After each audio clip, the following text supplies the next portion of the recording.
Hello मेरे प्यारे बच्चों, तो कैसे हैं आप सभी लोग।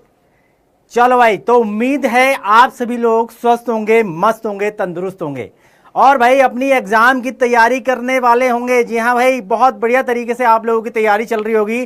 तो फटाफट से जुड़ जाइएगा, हमारी क्लास बच्चों स्टार्ट हो चुकी है। चलो भाई फटाफट से आइए, फटाफट से अपने नियर एंड डियर यारे प्यारे जितने भी लोग हैं, जितने भी आपके ग्रुप्स हैं, सभी ग्रुप्स के अंदर ये शेयर कर दीजिएगा ताकि भाई विद्यार्थी आ सकें और भाई अपनी हिंदी की क्लास का आनंद उठा सकें। चलो भाई, तो भाई फटाफट से क्या करना है, फटाफट शेयर कर दो। चलो भाई फटाफट से, आज की क्लास बहुत ही ज़्यादा इंटरेस्टिंग होने वाली है। और भाई आपके एग्ज़ाम नज़दीक हैं, तो भाई किस किस तरीके से हम लोग तैयारी करें, किस प्रकार से हम लोग आगे बढ़ें, कौन कौन से वो महत्वपूर्ण प्रश्न हैं जो भाई हिंदी के अंदर जो है हमें पूछे जाते हैं, किस प्रकार से सर पेपर आता है, किस प्रकार से हम लोग तैयारी करें। बहुत सारे क्वेश्चन होते हैं आपके, बहुत सारे सवाल होंगे, बहुत सारे जवाब आपको मिलने वाले हैं। तो आज की क्लास बहुत ही ज़्यादा इंपॉर्टेंट होने वाली है। तो फटाफट से इसको ज़्यादा से ज़्यादा शेयर कर दें, अपने सभी ग्रुप्स के अंदर इसको शेयर करें ताकि भाई ज़्यादा से ज़्यादा बच्चे आज की इस क्लास को देखकर भाई, जी बिल्कुल, नमस्कार नमस्कार, good evening good evening good evening. चलो भाई, नमस्कार, आदाब एंड सत श्री अकाल भैया, सभी को राम राम, जय माता दी, जय हिंद बच्चों, जय हिंद। चलो भाई, गुड इवनिंग भाई, गुड इवनिंग, नमस्कार बच्चों, मैं बढ़िया हूं भाई, बहुत बहुत यस यस, धन्यवाद, थैंक यू वेरी मच। जी हाँ जी हाँ जी हाँ, चलिए भाई, बहुत बढ़िया, वेरी गुड यार। राम राम राम राम सभी को भैया, राम राम नमस्कार। और भाई आज की जो हमारी क्लास है, तो भाई आपके एग्जाम के पैटर्न के आधार पर हम लोगों ने इसको मॉडल पेपर जो आज हम डिस्कस कराने वाले हैं आपको, कि भाई किस प्रकार से जो है आपके एग्जाम के अंदर प्रश्न आते हैं और किस प्रकार से आप इन प्रश्नों का हल करेंगे। और भाई आज जो है बहुत ही बेहतरीन तरीके से हम लोग तैयारी करेंगे और इसमें आपका पार्टिसिपेशन जो है बहुत जरूरी है। जी हाँ, तो कर दें स्टार्ट, कर दें भाई स्टार्ट। जी हाँ, नमस्कार नमस्कार। अच्छा, रुचि मैम कहाँ हैं? अच्छा, देखो भाई रुचि मैम, आप सभी को पता होगा कि भाई रुचि मैम की जो तबीयत है वो भाई ठीक नहीं है। तो रुचि मैम जिसकी वजह से आज ऑफिस नहीं आ पाई हैं। और आपने देखा होगा कि कल हमारा इवेंट था, उस इवेंट के अंदर भी मैम नहीं थी। कहते हैं कि भाई देखो, हर किसी के जीवन में कुछ ना कुछ समस्याएं होती हैं, क्लियर। कुछ चीज़ें हमारे हाथ में होती हैं और कुछ चीज़ें हमारे हाथ में नहीं होती हैं, हमारा कंट्रोल नहीं होता है उन चीज़ों पर। तो कुछ फैमिली प्रॉब्लम्स की वजह से भाई वो जो है कल का इवेंट भी हमारे साथ अटेंड नहीं कर पाई और आज की क्लास में भी वो नहीं आ पाई हैं। तो भाई हाँ बिल्कुल बिल्कुल, तो क्या करना है हमें, हाँ बिल्कुल अच्छे तरीके से तैयारी करनी है भाई। क्लास को शेयर कर दो आप। जी हाँ भाई, तो पहले तो ये बताओ कि भैया कौन कौन रेडी है, फटाफट से एक बार थम्स अप कर दो ताकि हम अपनी क्लास को भाई बिना किसी देरी के स्टार्ट कर सकें। चलो भाई फटाफट, तो क्या आप तैयार हैं? क्या आप तैयार हैं? जल्दी जल्दी फटाफट जल्दी से बताओ। Yes yes, very good very good, emojis बना सकते हो आप, थम्स अप दे सकते हो ताकि भाई देखो मुझे भी मोटिवेशन मिलेगा। कहते नहीं है कि भाई एनर्जी जो होती है ना वो एनर्जी को अट्रैक्ट करती है। तो आज की जो क्लास हो, मैं एनर्जी तभी रहेगी मेरे अंदर जब भैया बच्चों के अंदर एनर्जी रहेगी। जी हाँ, yes yes yes, very good यार, वेरी गुड, क्या बात है। तो पहले तो आप ये बताओ, आप सभी तैयार हैं? वेरी गुड यार, बहुत बढ़िया। कल की जो इवेंट था हमारा, कल का जो इवेंट था भाई, कितने बच्चों ने एंजॉय किया है ना, कितने बच्चों ने पार्टिसिपेट किया? तो कल मज़ा आया होगा, आई होप आप सभी लोगों को, कि भाई टीचर्स डे था भाई, आप लोगों का दिन था भाई, है ना, कि भाई हमारे गुरुजनों की वजह से हम आज जहाँ पर भी हैं हमारे गुरु की वजह से हैं। और कहते हैं गुरु का जीवन में बहुत महत्वपूर्ण स्थान होता है ना। कहते नहीं गुरु जो है भगवान, इसके अगर दोनों अगर साथ साथ खड़े हों तो भाई सबसे पहले हमें गुरु का आदर करना चाहिए, गुरु को प्रणाम करना चाहिए, क्योंकि गुरु जो होता है, जो शिक्षक ही होता है, हमें ईश्वर की मार्ग की तरफ जो है लेकर जाता है, ईश्वर को। जी हाँ, वेरी गुड यार, वेरी गुड, क्या बात है, क्या बात है, बहुत बढ़िया बहुत बढ़िया। जी हाँ जी हाँ, तो भाई सभी की पेंटिंग्स बहुत बढ़िया थी, सभी के जो है कार्ड्स बहुत बढ़िया थे, क्या बात है, लोगों ने कितनी जबरदस्त तरीके से एक्टिंग करी है यार।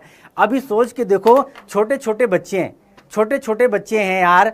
अभी से अगर आपके अंदर ये टैलेंट है तो आप आगे जाकर कितनी प्रतिभा है आपके अंदर। और कहते नहीं है कि कभी कभी हमें अपने अंदर जो प्रतिभा होती है, जो हमारे अंदर जो गुण होते हैं, वो हमें ही नहीं पता होते हैं, है ना। इस स्किल्स को बाहर निकालने के लिए भाई क्या करना पड़ेगा, हमें पार्टिसिपेट करना पड़ेगा। जी हाँ, चलो भाई कर देते हैं स्टार्ट, कर दें स्टार्ट। चलो भाई कर देते हैं स्टार्ट। और भाई फटाफट से हमारा पोल भी आएगा भाई, और यहां बिल्कुल पोल भी आएगा। और भाई स्टार्टिंग करते हैं। इससे पहले कुछ जरूरी तथ्यों पर भी हम प्रकाश डालेंगे, लेकिन क्लास की शुरुआत करते हैं भाई एक जबरदस्त मोटिवेशन के साथ। जी हां, तो कर दें शुरुआत।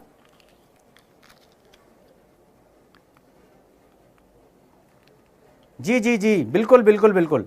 चले भाई कर देते हैं भाई हम आज की शुरुआत। चलो भाई जबरदस्त मोटिवेशन के साथ। अभी तो असली मंजिल पाना बाकी है भाई, अभी तो इरादों का इम्तिहान बाकी है, अभी तो तौली है मुट्ठी भर जमीन, अभी तो तौलना आसमान बाकी है। चलो भाई इसी कोड के साथ हम अपनी शुरुआत कर देते हैं भाई। और भाई आज जो yes yes yes yes yes very good यार, वेरी गुड। हाँ जी, नमस्कार नमस्कार। जी चलो भाई कर देते हैं शुरुआत। और भाई आज जो है हम जो मॉडल पेपर डिस्कशन करने जा रहे हैं, इससे पहले एक बार नजर डालते हैं उस मॉडल पेपर के महत्वपूर्ण बिंदुओं पर प्रकाश डालें जो आपके लिए बहुत जरूरी हैं। बहुत सारे बच्चे, बहुत सारे लोग आज 10वीं की क्लास जब आप ले रहे हो, तो आपको 10वीं की जब बोर्ड की परीक्षाएं जब आप दोगे, तो भाई साहब पहली बार आप जब बोर्ड की परीक्षा दोगे, किस प्रकार से प्रश्न आएंगे, किस प्रकार से हम उनका हल करेंगे। तो ये हमें जरूरी तथ्य अगर हमें पता चल जाए तो हमारे शुरुआत के 15 मिनट जो है वो बच जाते हैं। शुरुआत के 15 मिनट बच जाते हैं। अगर हमें इन चीज़ों का पहले से ही आभास हो जाए, पहले से ही पता चल जाए, तो हम क्या कर सकते हैं, हम अपने 15 मिनट हैं वो आराम से बचा सकते हैं। चलिए भाई, तो हम कौन कौन से महत्वपूर्ण चीज़ें हैं जिन पर हम प्रकाश डाल सकते हैं, जिन चीज़ों को हम जो है जानकर परीक्षा के अंदर अपना समय बचा सकते हैं। क्योंकि भाई लिमिटेड समय होता है, उसी समय के अंदर हमको अपने प्रश्नों का हल करना होता है। तो भाई पहली चीज जो है कि प्रारंभ के 15 मिनट विद्यार्थियों को प्रश्न पढ़ने के लिए निर्धारित किए गए हैं। आप सभी को पता होगा, इस 15 मिनट में आपने फटाफट क्या करना है, प्रश्न पत्र पर जो है नजर डाल लेनी है। प्रश्न 2 खंडों में होगा, खंड आ और खंड बा।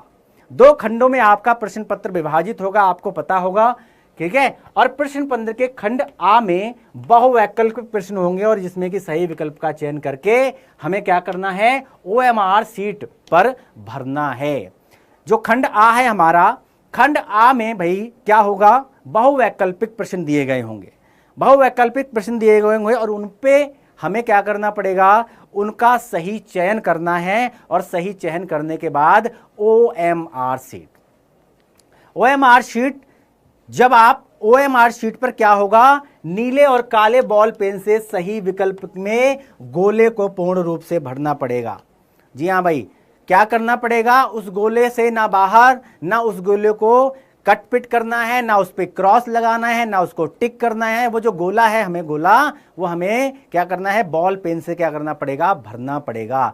और आपको एक और चीज कि भाई जेल पेन का इस्तेमाल नहीं करना है बिल्कुल भी OMR शीट पे, वरना क्या होता है, इंक जो है फैल जाती है, ठीक है।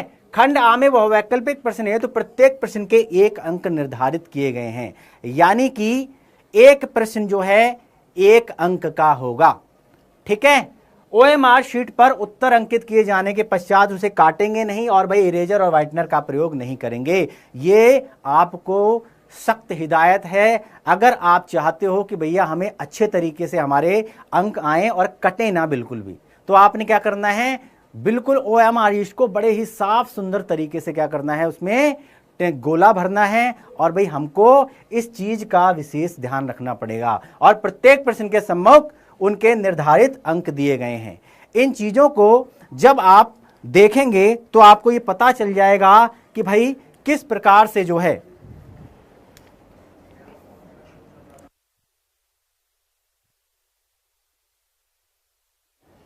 चलो, तो भाई इस तरीके से हमने क्या करना है, हमने इन महत्वपूर्ण बिंदुओं पर इन प्रकाश डालना है और इस तरीके से हमें स्टार्टिंग कर देनी है। क्लियर। अब ये चीजें जब आपको पहले से पता होंगी तो आपके 15 मिनट जो है वो बच जाएंगे और आप सीधे क्या करोगे, फटाफट से हमें प्रश्न पत्र जो है देखने के बाद आप तुरंत जो है आगे की तरफ बढ़ जाओगे, फटाफट अपने खंड आ पर जाओगे और बहुवैकल्पिक प्रश्नों को देखोगे, उसके बाद खंड बा पर जाओगे। तो हमें ये चीजें जो है अगर पहले पता चल जाएंगी तो भाई बहुत बढ़िया रहेगा, बहुत बढ़िया रहेगा। क्लियर। चलो तो आगे चलते हैं और आप शुरुआत कर देते हैं भाई पहले वाले प्रश्न से। तो पहला प्रश्न क्या है भाई हमारा, भाई पहला प्रश्न क्या है हमारा, भाई बाबू गुलाब राय किस युग के लेखक हैं, ये बताना है आपको।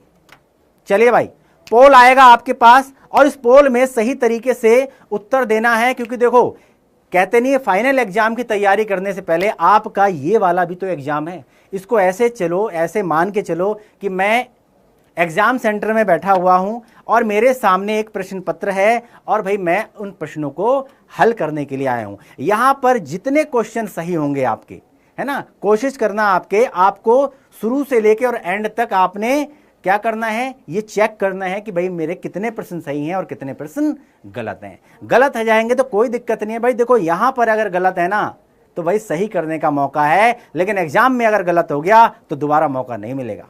तो इसके लिए क्या करना पड़ेगा, फटाफट से क्या करना पड़ेगा, रैपिड फायर सेक्शन में हमें क्या करने हैं, हमें ऑब्जेक्टिव प्रश्नों की, है ना, तैयारी करनी है जबरदस्त तरीके से।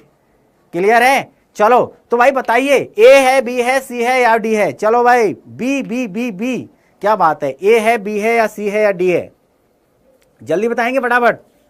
क्या बात है, क्या बात है, क्या बात है। चलो भाई बहुत बढ़िया, वेरी गुड यार, वेरी गुड।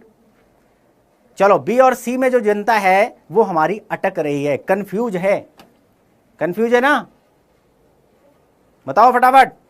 ए बी सी डी,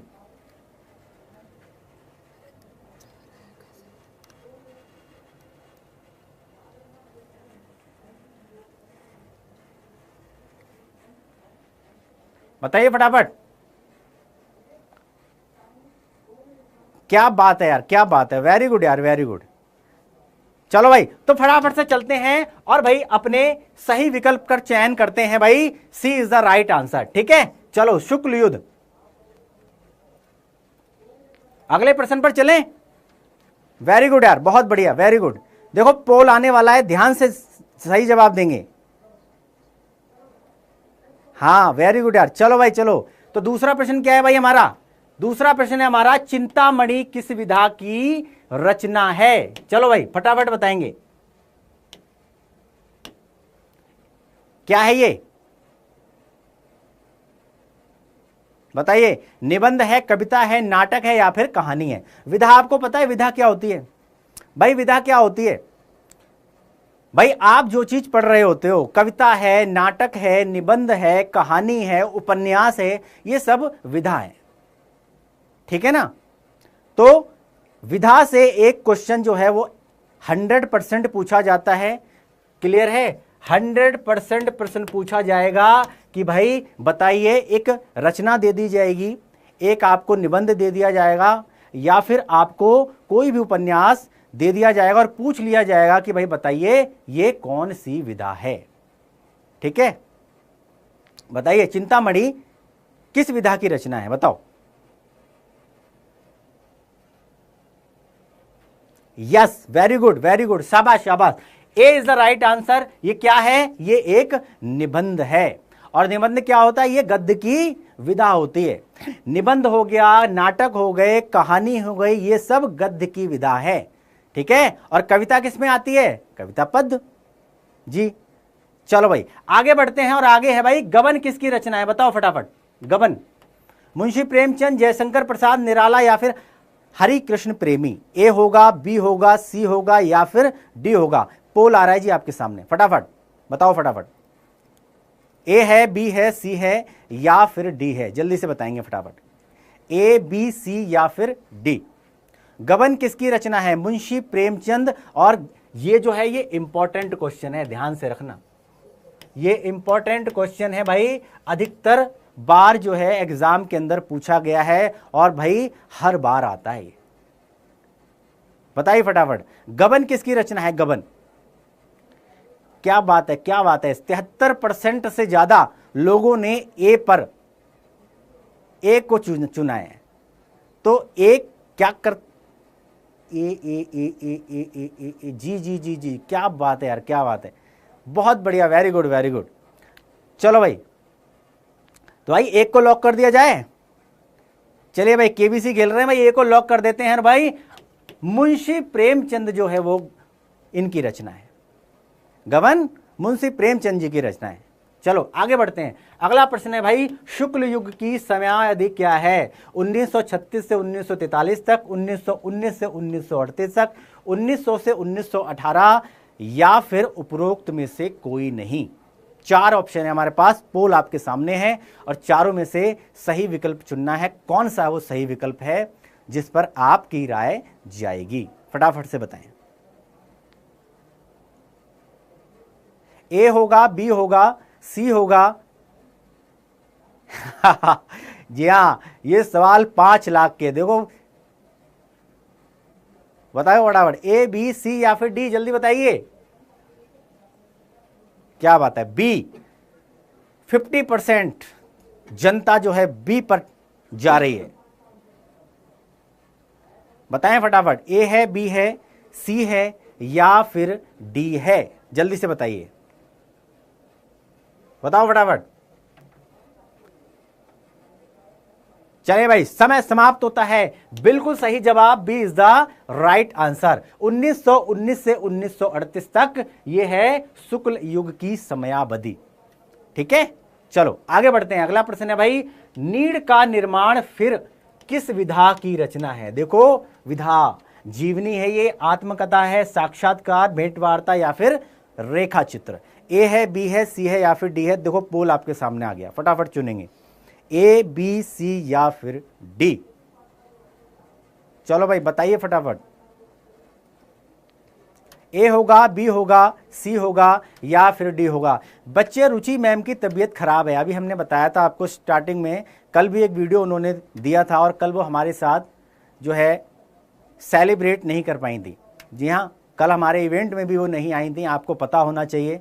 ठीक है, उनकी कुछ पर्सनल प्रॉब्लम है, पर्सनल प्रॉब्लम की वजह से वो जो है आज हमारे साथ नहीं है। जी हाँ, चलो भाई, जी हाँ भाई, देखो परेशानियां तो देखो हर किसी के साथ कभी भी कुछ भी अनहोनी घट सकती है ना। तो कुछ चीज़ें हमारे हाथ में होती हैं भाई, कुछ चीज़ें हमारे हाथ में नहीं होती हैं। ठीक है, चलो, तो पर्सनल प्रॉब्लम है भाई उनकी, इस वजह से वो नहीं आई है। चलो भाई फटाफट बताइए क्या है ये? यस, वेरी गुड, 55% से ज़्यादा लोग। अब भैया बाकी के जो लोग हैं वो गलत सलत क्यों कर रहे हैं, ये बताओ भाई। नीड़ का निर्माण क्या है भाई? नीड़ का निर्माण एक आत्मकथा है, और ये आत्मकथा किसकी है? हरिवंश राय बच्चन जी की है। किसकी है? हरिवंश राय बच्चन की आत्मकथा है। B is the right answer. ठीक है, और हरिवंश राय बच्चन कौन है ना? सदी के महानायक अमिताभ बच्चन जी के पिताजी, है ना? हाँ जी बिल्कुल। चलो आगे बढ़ते हैं भाई। प्रिय प्रवास ये किस युग की रचना है? बताओ, द्विवेदी युग, भारतेंदु युग, प्रगतिवादी युग या फिर छायावादी युग? ए होगा, बी होगा, सी होगा या फिर डी होगा? जल्दी से बताएंगे फटाफट। प्रिय प्रवास किस युग की रचना है भाई? जल्दी से बताएंगे। पोल आपके सामने, पोल आपके सामने आने वाला है, फटाफट से जल्दी जल्दी बताएंगे। द्विवेदी युग, भारतेंदु युग, प्रगतिवादी युग या फिर छायावादी युग? जल्दी से बताएंगे फटाफट। ए होगा, बी होगा, सी होगा या फिर डी होगा? चलो भाई जल्दी से बताएंगे फटाफट। ए बी सी या फिर डी? जल्दी से बताओ फटाफट।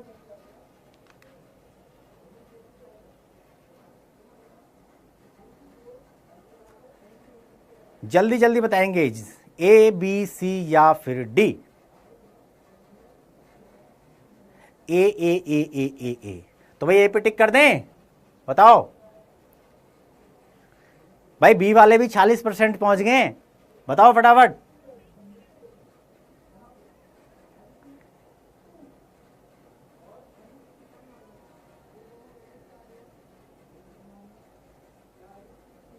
चलो भाई फटाफट बताएंगे, फटाफट। हाँ जी हाँ जी हाँ जी, चलो समय होता है भाई समाप्त, और भाई ए इज द राइट आंसर। ठीक है, क्या है? द्विवेदी युग, और भाई ये अयोध्या सिंह हरिऔध की रचना है ये प्रवास। ठीक है, अगर ये क्वेश्चन अगर आ गया कि भाई प्रवास जो है वो किसकी रचना है, तो अयोध्या सिंह हरिऔध की रचना है। ठीक है, किस युग की रचना है? द्विवेदी युग की रचना है। ठीक है, अगला प्रश्न लेते हैं, और अगला प्रश्न है मधुशाला, ये किसकी रचना है? रामधारी सिंह दिनकर, हरिऔध, हरिवंश राय बच्चन, या फिर सुमित्रा नंदन पंत? जल्दी बताएंगे, ए बी सी या फिर डी? ए होगा, बी होगा, सी होगा या फिर डी होगा? पोल आपके सामने है, फटाफट से पोल में अपना आंसर दीजिएगा। ए बी सी या फिर डी, जल्दी जल्दी बताएंगे। मधुशाला जी, ए बी सी या फिर डी? भाई तुक्का लगा रहे हो आप, कितना बहुत ही ज्यादा फेमस कविता आपने मधुशाला, जो कि किसकी? हरिवंश राय बच्चन जी की रचना है। और आप बताइए, सुमित्रा नंदन पंत पे टिक कर रहा है, कोई ए पर टिक कर रहा है, कोई बी पर टिक कर रहा है। हाँ, तो हम मधुशाला किसकी है? मधुशाला भाई हरिवंश राय बच्चन जी की रचना है। आगे बढ़ते हैं, भारत भारती, ये किसकी रचना है? बताओ, सियाराम शरण गुप्त, मैथिली शरण गुप्त, जयशंकर प्रसाद या फिर महादेवी वर्मा? ए है, बी है, सी है या फिर डी है? फटाफट बताइए, ए बी सी या फिर डी? चार ऑप्शन है हमारे पास, चार में से एक सही विकल्प है, और वो सही विकल्प कौन सा होगा ये बताना है आपको। बताओ, ए बी सी या फिर डी? ए होगा, बी होगा, सी होगा या फिर डी होगा? जल्दी जल्दी बताएंगे। भारत भारती,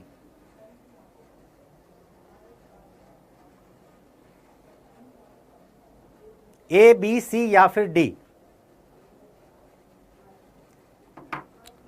चले भाई, समय होता है हमारा समाप्त, और भाई B is the right answer, Maithili Sharan Gupt. Clear, आगे बढ़े। चलो भाई आगे बढ़ते हैं और अगला प्रश्न लेते हैं। अगला प्रश्न है भाई हमारा, आधुनिक काल कब से कब तक माना जाता है? आधुनिक काल कब से कब तक है? ध्यान से समझना, ध्यान से सुनना। काल के बारे में पूछ लिया जाएगा कि भाई ये काल कब से कब तक का है, तो सन 1843 से अब तक, 1643 ईस्वी से 1843 ईस्वी तक, सन 1918 से 1936 या फिर 1936 से 1943 ईस्वी?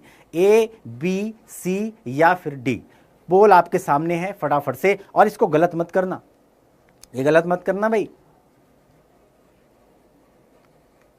अच्छा चलिए,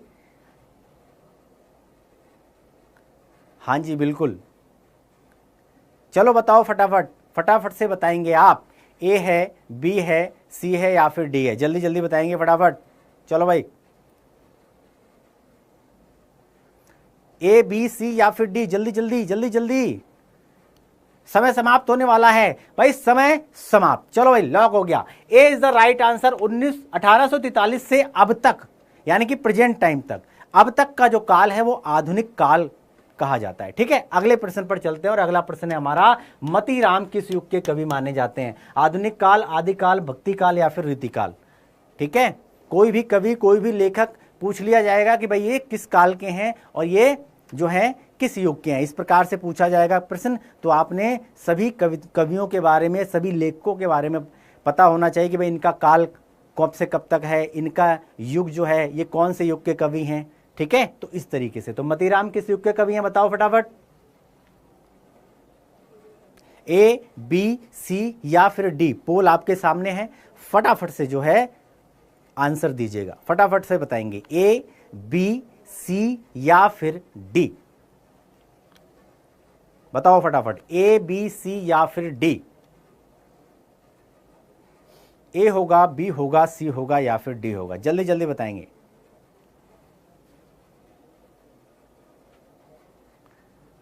बताओ, समय समाप्त होता है, और भाई D is the right answer. रीतिकाल के कवि माने जाते हैं मतीराम। अगला प्रश्न है भाई, हास्य रस का स्थायी भाव क्या है? जल्दी बताएंगे, हास्य रस का स्थायी भाव बताना है। शोक है, रति है, हास है या फिर निर्वेद है? ए है, बी है, सी है या फिर डी है? फटाफट से बताएंगे, ए, बी, सी या फिर डी। पोल आपके सामने आ चुका है और आपने यस, वेरी गुड, क्या बात है, 80% से ज्यादा जनता जा रही है सी की तरफ। चलो भाई फटाफट से बताएंगे, हर बोर्ड में आता है भाई, जल्दी जल्दी बताएंगे। यस, वेरी गुड यार, वेरी गुड। चलो भाई, बहुत बढ़िया यार, बहुत बढ़िया। हाँ, अरे भाई क्या बात है, क्या बात है। चलो भाई, बहुत बढ़िया, वेरी गुड यार। तो 11वें का क्या है? हास्य रस का स्थायी भाव है सी, यानी कि हास। ठीक है, आगे बढ़ते हैं। अगला प्रश्न है हमारा कि भाई सोहत ओढ़े पीत पट और श्याम सलोने गात और मनो नील मणि शैल पर आतप पर्यो प्रकाश। उपरोक्त पंक्तियों में कौन सा अलंकार है ये बताना है, बताओ फटाफट। उपमा अलंकार, उत्प्रेक्षा अलंकार, रूपक अलंकार या फिर श्लेष अलंकार? ए है, बी है, सी है या फिर डी है? जल्दी जल्दी बताएंगे, फटाफट बताओ, फटाफट। यस, क्या बात है, वेरी गुड यार, वेरी गुड, क्या बात है। यस, में उपमान की संभावना, जी हां, चलो, very good, very good, very good, क्या बात है, क्या बात है, बहुत बढ़िया, वेरी गुड, शाबाश शाबाश। चलिए, तो जनता अभी भी बी और सी में कन्फर्म, हाँ कंफ्यूज है। चलो भाई, तो क्या है भाई 12वीं का, जल्दी बताइए फटाफट। चलिए, समय समाप्त होता है और B is the right answer, उत्प्रेक्षा अलंकार। अगले है भाई, रोला छंद में कुल कितने चरण होते हैं? 3, 2, 4 या फिर 5? पोल आपके सामने है, फटाफट से बताएंगे। ए है, बी है, सी है या फिर डी है? जल्दी जल्दी बताओ, फटाफट फटाफट से बताएंगे। ए, बी, सी या फिर डी? ए होगा, बी होगा, सी होगा या फिर डी होगा? जल्दी जल्दी बताएंगे, पोल आपके सामने है, फटाफट से आंसर देंगे, जल्दी जल्दी बताओ फटाफट। ए, बी, सी या फिर डी? जल्दी। यस यस, वेरी गुड यार, वेरी गुड, शाबाश। यस, चलो बहुत बढ़िया, समय होता है हमारा समाप्त। और भाई सही उत्तर, बिल्कुल सही जवाब, 60% से ज्यादा लोग जा रहे हैं किस पर? Yes, C is the right answer. ठीक है, तो 4 इसके अंदर चरण होते हैं। ठीक है, आगे बढ़ते हैं। आकर्षण में शब्द में किस उपसर्ग का हमने यहां पर प्रयोग किया है? तो आकर्षण में क्या है? वी, मान, अक या फिर आ? बहुत लड्डू सा सवाल है ना? लेकिन कभी कभी हम लोग क्या करते हैं, कठिन कठिन सवाल तो कर लेते हैं, लेकिन ये जो लड्डू वाला सवाल है ना, इस लड्डू वाले सवाल पे हम लोग अटक जाते हैं। ऐसा ही होता है ना? यस, तो किसी भी प्रश्न को हल्के में नहीं लेना चाहिए, ध्यान में रखना चाहिए। ठीक है, किसी भी प्रश्न को हल्के में नहीं लेना चाहिए, क्योंकि कभी कभी ये लड्डू वाले प्रश्न जो हैं, यही जो है हम लोग क्या करते हैं, एक तो होता है कॉन्फिडेंस, एक होता है हमारा ओवर कॉन्फिडेंस। तो कॉन्फिडेंस अच्छी चीज होती है, लेकिन ओवर कॉन्फिडेंस अच्छी चीज नहीं होती है। और क्या होता है वो? हमें सब आता है, ऐसे ही होता है ना, हमको सब आता है। और जब एग्जाम होता है तो भाई बाद में पता चलता है, अरे यार ये तो हम छोड़कर आ गए। एग्जाम के अंदर एक एक प्रश्न की कितनी इंपॉर्टेंस होती है, उस बच्चे से पूछो जाके। ये 1 नंबर का प्रश्न है, तो 1 नंबर से बच्चा जो है ना फर्स्ट डिवीजन आने से रह जाता है, पता है आपको? 1 नंबर से अगर आप फर्स्ट डिवीजन आने से रह गए, 1 नंबर से लोग जिला टॉपर्स बनने से रह जाते हैं, पता है आपको, स्टेट टॉपर। और फिर लोग कहते हैं जी काश थोड़ी सी मेहनत कर ली होती। यानी कि ओवर कॉन्फिडेंस में नहीं रहना, कॉन्फिडेंस में रहना भाई। ठीक है, चलो भाई फटाफट, वेरी गुड यार, शाबाश। तो क्या है इसका सही उत्तर? बहुत इजी सवाल है, very good, A is the right answer. तो आकर्षण में आ क्या है? उपसर्ग। और उपसर्ग क्या होता है? जो भैया शुरुआत में लगता है, शुरुआत में लगकर और भाई उस मूल शब्द का अर्थ बदल दे, वही होता है उपसर्ग। ठीक है, आगे बढ़ते हैं। रचना के आधार पर वाक्य के कितने भेद हैं? बताओ, 2 हैं, 5 हैं, 6 हैं या फिर 3 हैं? ए, बी, सी या फिर डी? पोल आपके सामने है, फटाफट से जवाब देना है हमको। ए, बी, सी या फिर डी? फटाफट से बताएंगे।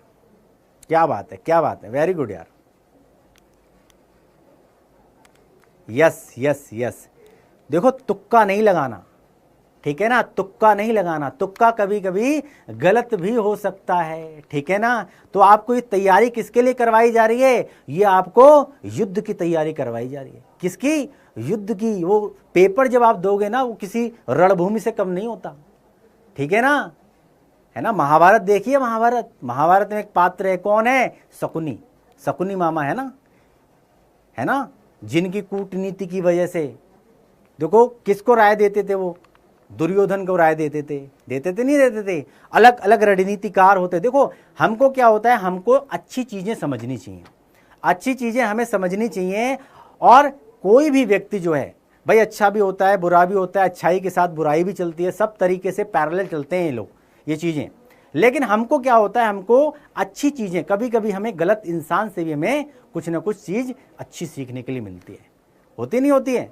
हाँ, तो शकुनी क्या कहते हैं, हाँ, तो शकुनी कहते हैं क्या कि भाई रणभूमि में युद्ध हो उससे पहले किस में, मनोभूमि में खेला जाता है ना। तो आपने तुक्का नहीं लगाना है, ठीक है, कि भाई मन में हमने, तो सही तरीके से अगर आप तैयारी करोगे तो उस युद्ध में जो है विजय आपकी निश्चित होगी। तो शकुनी से सीखो, ठीक है ना, कहीं से भी सीखना है, अच्छी आदतें सीखनी है, ठीक है ना, अच्छी आदतें सीखनी है। चलो भाई, तो क्या है इसका सही जवाब, D is the right answer. कौन कौन से होते हैं, सरल, संयुक्त और मिश्र, ठीक है ना। चलो आगे बढ़ते हैं, अगला प्रश्न है हमारा, गजानन कौन सा समास है, गजानन में बताइए फटाफट, ए है, बी है, सी है या फिर डी है। 4 ऑप्शन है हमारे पास, 4 में से एक सही ऑप्शन है। और भाई पोल आपके पास आ चुका है और फटाफट से पोल में जवाब देना है आपको, फटाफट बताओ, ए, बी, सी या फिर डी। जिसका उसका, है ना, गज है आनंद जिसके किसके, है ना, गजानन किसको बोलते हैं, यस, है ना, 2 पद मिलकर किसी तीसरे पद की, यहां पर क्या होता है, तीसरा पद महत्वपूर्ण होता है। तो गजानन किसके बारे में बता रहे हैं, गजानन किसको बोला जा रहा है, गजानन यानी कि कौन, यस, गणेश जी, ठीक है। तो जाहिर सी बात है, क्या है, सिंपल सी चीज है, बहुब्रीहि, ठीक है, बहुब्रीहि समास। आगे बढ़ते हैं, आंसू का तत्सम रूप बताना है, फटाफट, अश्रु, अंशु, रोना या फिर आंख, ए, बी, सी या फिर डी। पोल आपके सामने है, फटाफट से क्या करना है, आपने जवाब देना है। आपके पास पोल आ रहा है थोड़ी देर में, फटाफट से जवाब दीजिएगा पोल के अंदर, ए, बी, सी या फिर डी। तत्सम, तद्भव, आप सभी को पता होगा तत्सम कौन से शब्द होते हैं, वो शब्द जो संस्कृत निष्ठ शब्दों को बोला जाता है, क्या, तत्सम, है ना भाई। संस्कृत दुनिया की सबसे प्राचीनतम भाषा कौन है, कौन सी है, संस्कृत। और संस्कृत में कुछ ऐसे शब्द हैं जो ज्यों के त्यों, एज इट, ऐसे के ऐसे ही जो है हिंदी के अंदर में भी प्रयोग किए जाते हैं। तो जो संस्कृत में प्रयोग किए जा रहे हैं वो वैसे के वैसे ही हिंदी में भी प्रयोग किए जाएं, वो कौन से शब्द होते हैं, वो होते हैं तत्सम शब्द, ठीक है। और हमने अपनी सहूलियत के हिसाब से, अपने हिसाब से उनको मॉडिफाइड कर दिया, तो वो क्या हो जाते हैं, वो तद्भव हो जाते हैं, ठीक है। तो आंसू क्या है, आंसू तद्भव है, तो इसका तत्सम क्या हुआ, तो तत्सम क्या हुआ, यस, वेरी गुड, शाबाश भाई, 70-75% से ज्यादा लोग ए पर टिक कर रहे हैं, बिल्कुल सही जवाब है आप सभी लोगों का। अश्रु जो है, अश्रु तत्सम शब्द है, कौन सा, तत्सम शब्द। और तत्सम शब्द ये संस्कृत में भी ऐसे ही बोला जाता है, ठीक है, हिंदी में, हाँ। तो अश्रु तत्सम शब्द है और अश्रु का परिवर्तित स्वरूप क्या है, आंसू। आंसू क्या है, तद्भव, ठीक है। तो यही पूछा गया, आंसू का तत्सम रूप क्या है, ठीक है। प्रश्न सही से पूछो, पढ़ोगे, समझोगे तो एग्जाम के अंदर आप कभी भी मात नहीं खाओगे। कभी कभी हम प्रश्न में, अब यहां पे क्या, आप तत्सम, तत्सम, ठीक है, इस पर ध्यान दो। आंसू का तत्सम पूछा जा रहा है, तो आंसू का तत्सम क्या है, अश्रु। आंसू क्या है, आंसू तद्भव है, ठीक है। आगे बढ़ते हैं, अगला प्रश्न है भाई, कर्तवाच्य में किसकी प्रधानता होती है, कर्ता की प्रधानता होती है, कर्म की प्रधानता होती है, भाव की प्रधानता होती है, या इनमें से कोई नहीं। फटाफट से बताएंगे। ए होगा, बी होगा, सी होगा या फिर डी होगा? फटाफट, ए बी सी या फिर डी, जल्दी से बताएंगे। हाँ जी, बिल्कुल पीडीएफ मिलेगा, बिल्कुल पीडीएफ मिलेगा आपको, टेंशन लेने वाली बात नहीं है, ठीक है। ये पीडीएफ आपको प्रोवाइड करा दिया जाएगा, ठीक है। ए है, बी है, सी है या फिर डी है? जल्दी जल्दी, ए बी सी या फिर डी?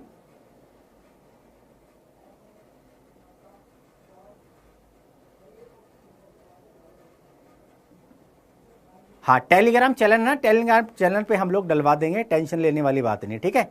पीडीएफ मिल जाएगी आपको, टेंशन मत लो, ठीक है। ए बी सी या फिर डी? चलो बहुत बढ़िया, 75% से ज्यादा लोग कह रहे हैं ए, बिल्कुल सही जवाब, कर्ता की प्रधानता, ठीक है। कर्तवाच्य में कर्ता की प्रधानता होती है, ठीक है। आगे बढ़ते हैं। नवग्रह में कौन सा समास है? नवग्रह में कौन सा समास है? जल्दी जल्दी बताओगे फटाफट। ए बी सी या फिर डी? कर्मधारय समास, द्वंद्व समास, बहुव्रीहि समास या फिर द्विगु समास? ए बी सी या फिर डी, है ना। नवग्रह, तिराहा, है ना, 1 2 3 4 5 6 7 8 9 10, क्या है? काउंटिंग, गिनती। और जहां गिनती आ जाए शुरुआत में तो क्या हो जाता है? यस, वेरी गुड, शाबाश, बहुत बढ़िया, बहुत बढ़िया। इसको ऐसे, है ना, 3 रास्तों का समूह। तो शुरुआत में नव यानी कि 9 ग्रहों का समूह, ठीक है ना। तो इसको इस तरीके से याद रखो कि अगर काउंटिंग यानी कि नंबर अगर आ गए शुरुआत के अंदर तो क्या हो जाता है वो? यस, वेरी गुड, शाबाश। तो क्या हो जाता है ये द्विगु समास, बहुत बढ़िया, वेरी गुड, ठीक है, द्विगु समास।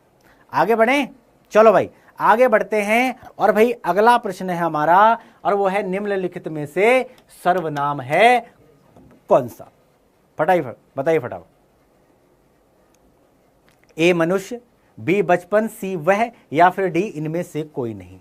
ए होगा, बी होगा, सी होगा या फिर डी होगा? पोल आपके सामने है, फटाफट से पोल में आंसर कर दीजिएगा। ए बी सी या फिर डी? बहुत बढ़िया, 80% से ऊपर जनता जा रही है किसमें? सी, बिल्कुल सही बात है। ये भी क्या कहते हो, ये भी लड्डू सा सवाल है ना, ये भी लड्डू सवाल है। हाँ जी बिल्कुल, संज्ञा सर्वनाम, आप सभी को पता होगा किसी वस्तु, व्यक्ति, स्थान, भाव आदि के नाम को क्या कहा जाता है? संज्ञा। और जो शब्द संज्ञा के स्थान पर इस्तेमाल किया जाता है वही होता है सर्वनाम। यस, तो यहां पर ऑप्शन में क्या है? वह, सी इज द राइट आंसर, ठीक है। तो सी हमारा क्या है? ये सर्वनाम है। क्लियर हो गया? बात समझ में आ गई? चलो भाई, तो इस तरीके से क्या, अब भाई इस तरीके से हमारा पार्ट 1 यानी कि खंड आ हो जाता है समाप्त। क्लियर है? खंड आ हमारा समाप्त हो जाता है। अब चलेगा खंड बा पर, ठीक है। अब हम किस पर चलेंगे? खंड बा पर चलेंगे। और भाई अब यहां से असली परीक्षा शुरू होती है। यहां तक तो टिक टक था, टिक टाक लगाकर हम जैसे तैसे, है ना। अब सही तरीके से ये बताओ, ईमानदारी के साथ कमेंट में बता दो कि किसके कितने सही हैं, किसके कितने सही हैं। भाई 20 में से किसके कितने सही आंसर हैं? ईमानदारी के साथ देखो, खुद से ईमानदारी बरतना बहुत ज्यादा जरूरी है यार। दुनिया से हम झूठ बोल सकते हैं लेकिन अपने आप से झूठ नहीं बोल सकते। यस, बहुत बढ़िया, बहुत बढ़िया, बहुत बढ़िया, वेरी गुड यार, बहुत बढ़िया, बहुत बढ़िया, क्या बात है, क्या बात है। देखो जिसका 20 में से 20 स्कोर है वो तो यार जाहिर सी बात है, अच्छी बात है ना। 19 है, बहुत अच्छी चीज है ना। जो 17 पे हैं, 16 पे हैं, उनको बेटा थोड़ा सा मेहनत करने की देर है, थोड़ा सा मेहनत करना है, ठीक है। आपको भी आउट ऑफ 20 है ना, 20 में से 20 जरूर लेके आनी है, ठीक है। 19 20, बहुत बढ़िया, वेरी गुड। यानी कि आपको अच्छी तैयारी करनी है, आपको अच्छी तैयारी करनी है। सिंपल सी चीज है, यहां गलत है, डोंट वरी, नो टेंशन लेने वाली बात नहीं है। यहां आप सही कर सकते हो उस परीक्षा के लिए। जब आप वो परीक्षा देने जाओगे तो भाई अच्छी तैयारी के साथ जाओगे, इसीलिए आपको ये तैयारी करवाई जा रही है। क्लियर है? इसीलिए आपको ये तैयारी करवाई जाती है। अब खंड आ हमारा समाप्त हो गया। अब यहां से जो है हमारी खंड बा यानी कि दूसरा पार्ट, वर्णात्मक प्रश्न यानी कि खंड बा हम शुरू करेंगे तो ये आप ध्यान में रखो कि किस तरीके से आते हैं और ये सवालों के जवाब हमें किस तरीके से देने हैं। इंपॉर्टेंट चीज़ बता रहा हूँ मैं आपको, क्लियर है? इसको सॉल्व करने का तरीका बता रहा हूँ। और मॉडल पेपर क्या होता है? आपके ओरिजिनल पेपर का हूबहू डुप्लीकेट पेपर होता है, यानी कि बच्चों को देखकर ये अंदाजा हो जाता है उनको कि हमारा पेपर किस तरीके से आएगा। जब आप पहली बार हम कोई चीज़ करने जाते हैं, जब हम पहली बार किसी एग्ज़ाम के अंदर जाते हैं तो हमारे मन में बहुत सारे प्रश्न होते हैं, ठीक है? उन प्रश्नों को सॉल्व करने के लिए, यानी कि बच्चे की टेंशन को कम करने के लिए बोर्ड में क्या होता है, मॉडल पेपर जो है वो जो है बच्चे की प्रैक्टिस करने के लिए, बच्चों को जो है कोई दिक्कत ना हो, कोई परेशानी ना हो, इसके लिए वो मॉडल पेपर जो है बनाए जाते हैं। और उन मॉडल पेपर को अगर आप सही तरीके से पढ़ लो, सही तरीके से उस पर प्रैक्टिस कर लो, तो आप एग्ज़ाम के अंदर अच्छे तरीके से नंबर ला सकते हो, ठीक है? तो ये हूबहू जो है ये क्या है, हो सकता है इसी में से पेपर आ जाए। इनमें बहुत सारे क्वेश्चन, अगर आप मॉडल पेपर के भी आप सही तरीके से प्रैक्टिस कर लेते हो तो एग्जाम के अंदर काफ़ी हद तक जो है प्रश्न जो हैं वो यहाँ से आ जाते हैं। आपके 14 सही हैं, चलिए बहुत बढ़िया। आपको थोड़ी सी बेटा मेहनत करनी है, थोड़ी सी मेहनत करनी है, ठीक है ना? थोड़ी सी और मेहनत करनी है। क्लियर हो गया? चलो आगे बढ़ते हैं। और भाई निम्नलिखित गद्यांश पर आधारित 3 प्रश्नों के उत्तर देने हैं आपको। तो क्या है, खंडमा में आपको क्या पूछा जाएगा? 2 गद्यांश पूछे जाएंगे। कितने? 2 गद्यांश पूछे जाएंगे और 2 गद्यांश में से 1 गद्यांश करना है आपको। क्लियर है? 2 गद्यांश में से 1 गद्यांश करना है। इस तरीके से आएगा, ठीक है? इस तरीके से आएगा। ये कोई बात नहीं है कि एक स्वभाव और रुचि के लोगों में ही मित्रता हो सकती है। समाज में विभिन्नता देखकर लोग एक दूसरे की ओर आकर्षित होते हैं और जो गुण हम में नहीं है, हम चाहते हैं कि कोई ऐसा मित्र बने जिसमें वे गुण हों। और चिंताशील मनुष्य प्रफुल्लित चित्त का साथ ढूंढता है और निर्बल बलि का साथ ढूंढता है। धीर उत्साही का उच्च आकांक्षा वाला चंद्रगुप्त युक्ति और उपाय के लिए चाणक्य का मुख जो है ताकता था और नीति विशारद जो अकबर है वो मन बहलाने के लिए बीरबल की ओर देखता था। इस तरीके से हमारे को गद्यांश दे दिया जाएगा और गद्यांश दे दिया जाएगा। इसमें से 3 प्रश्न पूछे जाएंगे। कितने प्रश्न पूछे जाएंगे? 3 प्रश्न पूछे जाएंगे। पहला तो ये रहेगा कि गद्यांश का संदर्भ लिखना है। दूसरा प्रश्न है भाई, गद्यांश के रेखांकित अंश की व्याख्या करनी है। रेखांकित अंश कौन सा होता है? आपको लाइन दी गई है, देखो यहां से और यहां तक लाइन दी गई है, पूरे पे नहीं दी गई है, केवल इतने पे दी गई है। तो आपने इस रेखा जो खींची है इसकी करनी है आपको व्याख्या। क्लियर हो गया? इसकी हमने करनी है व्याख्या। तीसरा प्रश्न है हमारा, लेखक के अनुसार समाज में विभिन्नता देखकर लोग एक दूसरे की ओर आकर्षित क्यों होते हैं? अब तक हमें ये पता चल गया होगा कि भैया ये कौन से पाठ से लिया गया है, और आप संदर्भ तभी कर पाएंगे जब आपको पता होगा ये कौन से पाठ का है और भाई इसके लेखक कौन है। क्लियर है? एक चीज ध्यान में रखना, गद्यांश में लेखक और लेखिका के बारे में पूछा जाता है, ठीक है? और पद्यांश में कवि और कवित्री के बारे में पूछा है। नोट डाउन कर लो इसको। क्लियर है? लोग कंफ्यूज हो जाते हैं, है ना? जब हम गद्य पढ़ेंगे, गद्यांश पढ़ेंगे तो लेखक और लेखिका, और जब हम पद्यांश पढ़ते हैं तो कवि और कवित्री। क्लियर? और ऐसा भी होता है कि भाई एक व्यक्ति जो है वो गद्य भी लिख सकता है और पद्य भी लिखा है। ऐसे बहुत सारे कवि हैं जिन्होंने गद्य और पद्य दोनों में कविताएं भी लिखी हैं, उन्होंने उपन्यास भी लिखे हैं, उन्होंने कहानियां भी लिखी हैं। क्लियर है? उन्होंने लेख भी लिखे हैं। तो भाई उपयुक्त गद्यांश का संदर्भ सहित व्याख्या कैसे लिखेंगे? तो अब तक हमें पता चल गया है कि भाई प्रस्तुत गद्यांश ये क्या है? ये गद्य का अंश है, इसको गद्यांश बोला जाता है, ठीक है? इसको गद्यावतरण बोला जाता है ना? तो गद्यांश हमारी पाठ्य पुस्तक हिंदी के गद्य खंड में संकलित मित्रता नामक पाठ से लिया गया है, क्योंकि यहां पर मित्र का जिक्र किया गया है ना? हर कोई व्यक्ति चाहता है, कोई निर्बल व्यक्ति होता है वो चाहता है कि भाई मेरा किसी बलवान व्यक्ति के साथ याराना हो जाए, यानी कि दोस्ती हो जाए, ताकि मुझे कोई मारे, मुझे कोई टॉर्चर करे, मुझे कोई दुख दे, तकलीफ दे, तो मैं उस परम मित्र को आगे कर दूं। होता है नहीं होता है? क्लियर है? ऐसे ही होता है ना?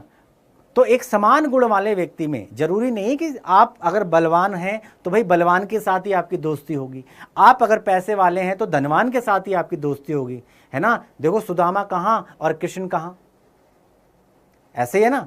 तो सुदामा कितने दीन थे, कितने गरीब थे, लेकिन कृष्ण के परम मित्र थे, है ना। लोग आज भी उनकी मिसालें दी जाती है ना। दुर्योधन देखो कितना पेट का कपटी था, धूर्त था, लेकिन कर्ण के साथ दोस्ती थी। कर्ण को दानवीर कर्ण के नाम से जाना जाता है। तो ऐसा नहीं है कि समान गुणों वाले व्यक्ति में ही मित्रता हो। क्लियर। तो भाई जिसके लेखक कौन है, आचार्य रामचंद्र शुक्ल। तो भाई पाठ का नाम पता चल गया और भाई हमारे लेखक का नाम पता चल गया। तो संदर्भ में हमें पाठ का नाम और लेखक का नाम, ये दो चीजें इंपॉर्टेंट होती हैं।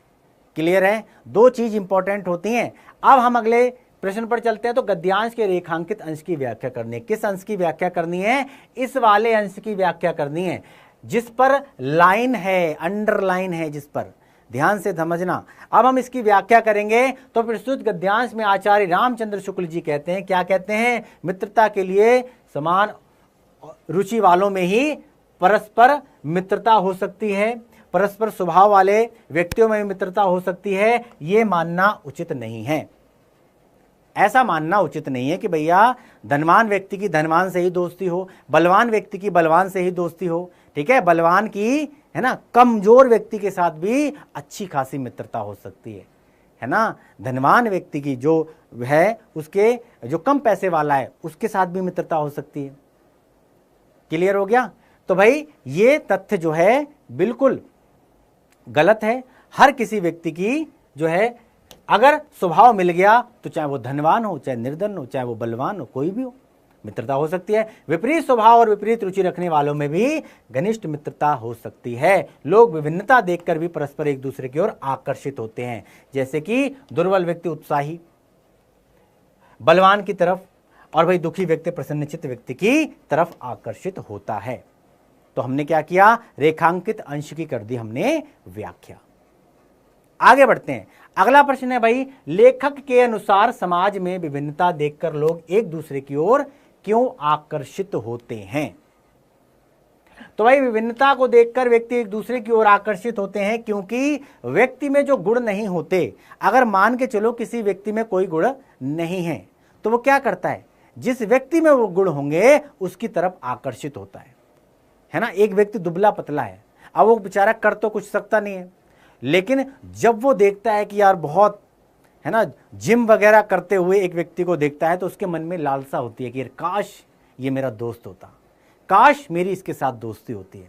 क्यों? वो ये सोचता है कि भाई मैं तो दुबला पतला हूं, मेरे को तो किसी ने कोई थप्पड़ भी मार दिया तो मैं तो गिर जाऊंगा, लेकिन अगर मेरी इस व्यक्ति से दोस्ती हो गई तो ये व्यक्ति जो है मेरी सपोर्ट करेगा, है ना, क्योंकि दोस्त दोस्त के ही काम आता है। क्लियर। तो इस लालसा में वो मित्रता करता है, आकर्षित होता है। और जैसे चंद्रगुप्त अपने विद्वान मंत्री चाणक्य की ओर और भाई अकबर मनोरंजन करने के लिए बीरबल की ओर आकर्षित होता था। क्लियर है। आगे बढ़े। तो एक गद्यांश हो गया। अब अथवा मैंने क्या बताया था? दो गद्यांश होंगे, दो में से आपको एक करना है। अथवा में ये आएगा, हे भगवान तप के लिए विपद के लिए इतना आयोजन, परम पिता की इच्छा के विरुद्ध इतना साहस, पिताजी क्या भीख ना मिलेगी? क्या कोई हिंदू भूपृष्ठ पर न बचा रह जाएगा जो ब्राह्मण को 2 मुट्ठी अन्न दे सके? ये असंभव है। फिर फेर दीजिए पिताजी, मैं कांप रही हूं, इसकी चमक आंखों को अंधा बना रही है। तो जब हम पढ़ते हैं, जब हम पढ़ेंगे तो हमें पता चल जाएगा ये कौन से पाठ का है। तो भाई उपर्युक्त गद्यांश का संदर्भ लिखना है। तो भाई प्रस्तुत गद्यांश या प्रस्तुत गद्यावतरण एक ही बात है। हमारी पाठ्य पुस्तक हिंदी के गद्य खंड में संकलित ममता नामक कहानी से ली गई है। और भाई इसके लेखक कौन है? छायावादी युग के प्रवर्तक श्री जयशंकर प्रसाद। तो भाई पाठ का नाम पता चल गया और भाई पाठ के लेखक का नाम पता चल गया। ठीक है, आगे बढ़े। अब गद्यांश की रेखांकित अंश की हमें व्याख्या करनी है या फिर भाव स्पष्ट करना है। कौन सी वाली? जिस पर हमने लाइन देखी है। ठीक है, लाइन जिस पर लिखी है, बनी है। तो जयशंकर प्रसाद जी कह रहे हैं, क्या चांदी के 10 थालों में लाए गए ढेर सारे सोने के को देखकर जो है ममता चकित होकर अपने पिताजी से कहती है, हे भगवान उस समय के लिए जब आपका मंत्रित्व ना रहेगा, उस विपदा भरे दिनों के लिए इतना सारा आयोजन, यानी कि इसको घूस, यानी कि चूड़ामणि की, मंत्री चूड़ामणि की पुत्री थी कौन? ममता। ठीक है, जो कि विधवा हो गई थी कम उम्र में। तो भाई वो बड़े चिंतित रहा करते थे। तो वो क्या है भाई, वो जब राजा जो है इस पर आधिपत्य जमाता है उनके किले पर, तो वो घूस ले लेते हैं। घूस ले लेते हैं, भाई ये अच्छा नहीं है, रिश्वत में लिया गया इतना सारा सोना लेकर आपने ईश्वर की इच्छा के विरुद्ध कार्य किया है, इसका अपमान किया है। यदि ईश्वर की इच्छा से हमें दुख मिलने वाला है तो हमें उसे सहने के लिए सहर्ष तैयार रहना चाहिए। यानी कि जब परमात्मा को हमें दुख देना ही है तो आप ये धन लेकर क्या करोगे? हम तो ब्राह्मण हैं, क्या इस पूरी भू भाग पर कोई भी ऐसा व्यक्ति नहीं होगा जो ब्राह्मण को 2 वक्त की रोटी दे दे? है ना, एक जीवन जीने के लिए क्या होना चाहिए? जाहिर सी बात है, एक व्यक्ति का जो जीवन जीने के लिए 2 व्यक्ति की रोटी बहुत है। तो भाई इस धन दौलत का हम करेंगे क्या? हमें सहने के लिए सहर्ष तैयार रहना चाहिए। पिताजी, मंत्रित्व न रहने पर हमें पेट भरने के लिए कम से कम भीख तो मिल ही जाएगी, भिक्षा तो दे ही देगा कोई ना कोई। और इस रिश्वत की अपेक्षा तो भीख मांगकर जीवित रहना अधिक उचित है। और भाई इस पृथ्वी पर उस समय भी बहुत से हिंदू ऐसे होंगे जो हम ब्राह्मणों को 2 मुट्ठी अनाज भीख में दे सकते हैं या फिर देंगे। हमें रोटी तो खानी है, तो हम धन दौलत शोहरत का क्या करेंगे? ये मेरी आंखों को अंधा बना रही हैं, ले जाओ इनको। तो ममता द्वारा किस कार्य को ईश्वर की इच्छा के विरुद्ध बताया जा रहा है कि ममता को ईश्वर और भाग्य में प्रबल आस्था है, भगवान में आस्था है, और भाई वो सुख दुख दोनों को ही ईश्वर की इच्छा मानती है। देखो कहते नहीं है सुख और दुख, अगर जीवन है तो जीवन के साथ ये दोनों चीजें जो हैं पैरेलल चलती हैं। आज किसी के जीवन में खुशियां हैं, कल किसी के जीवन में दुख हैं। आज किसी के जीवन में दुख हैं तो कल जाहिर सी बात है सुख ही सुख है। क्लियर?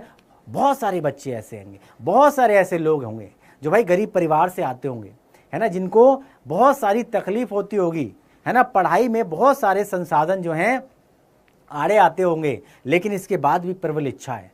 सोच के देखो, आप उन दिनों जब आगे चलकर जब आप बड़े हो जाओगे, डॉक्टर बनोगे, इंजीनियर बनोगे, तो भाई सारी की सारी परेशानियां जो हैं आप भूल जाओगे, है ना, सारा का सारा स्ट्रगल आप भूल जाओगे।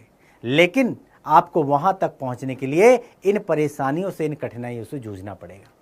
आगे तो आपको बढ़ना पड़ेगा। अगर अपने माँ बाप का सपना पूरा करना है, अपना सपना पूरा करना है, आईपीएस बनना है, डॉक्टर बनना है, इंजीनियर बनना है, तो भाई आपको ये चीज़ें करनी पड़ेंगी। ठीक है? आज की थोड़ी सी मेहनत, आज का थोड़ा सा स्ट्रगल आपको आने वाले सुखद अनुभव का एहसास कराएगा। जब आप आगे चल के जब आप बड़े ओहदे पर जाओगे तो ये सारी दुख तकलीफ जो है, परेशानियां भूल जाओगे। और थोड़ा सा दुख, थोड़ी सी तकलीफ आके अगर आप पीछे हट गए तो फिर आप जीवन में कभी भी ऊंची सफलता नहीं पा पाओगे, अपना सपना कभी पूरा नहीं कर पाओगे, है ना। कुछ लोग अपने लिए जीते हैं, कुछ लोग अपनों के लिए जीते हैं, बड़ा फर्क है दोनों में। कुछ लोग अपने लिए जीते हैं, कुछ लोग अपने लिए जीते हैं। अपने कौन? अपने माता पिता। ऐसे ही है ना, सिंपल सी चीज है।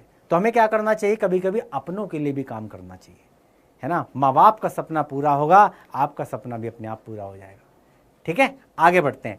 अगला है भाई, तो आ गया गद्यांश, 2 में से 1 करने हैं। अब चलते हैं पद्यांश पर। तो दिए गए पद्यांश पर आधारित 3 प्रश्नों के उत्तर देने हैं। तो देखो 2 गद्यांश आएंगे, 2 में से 1 करना है, अथवा पहला वाला कर दो या फिर दूसरा वाला कर दो।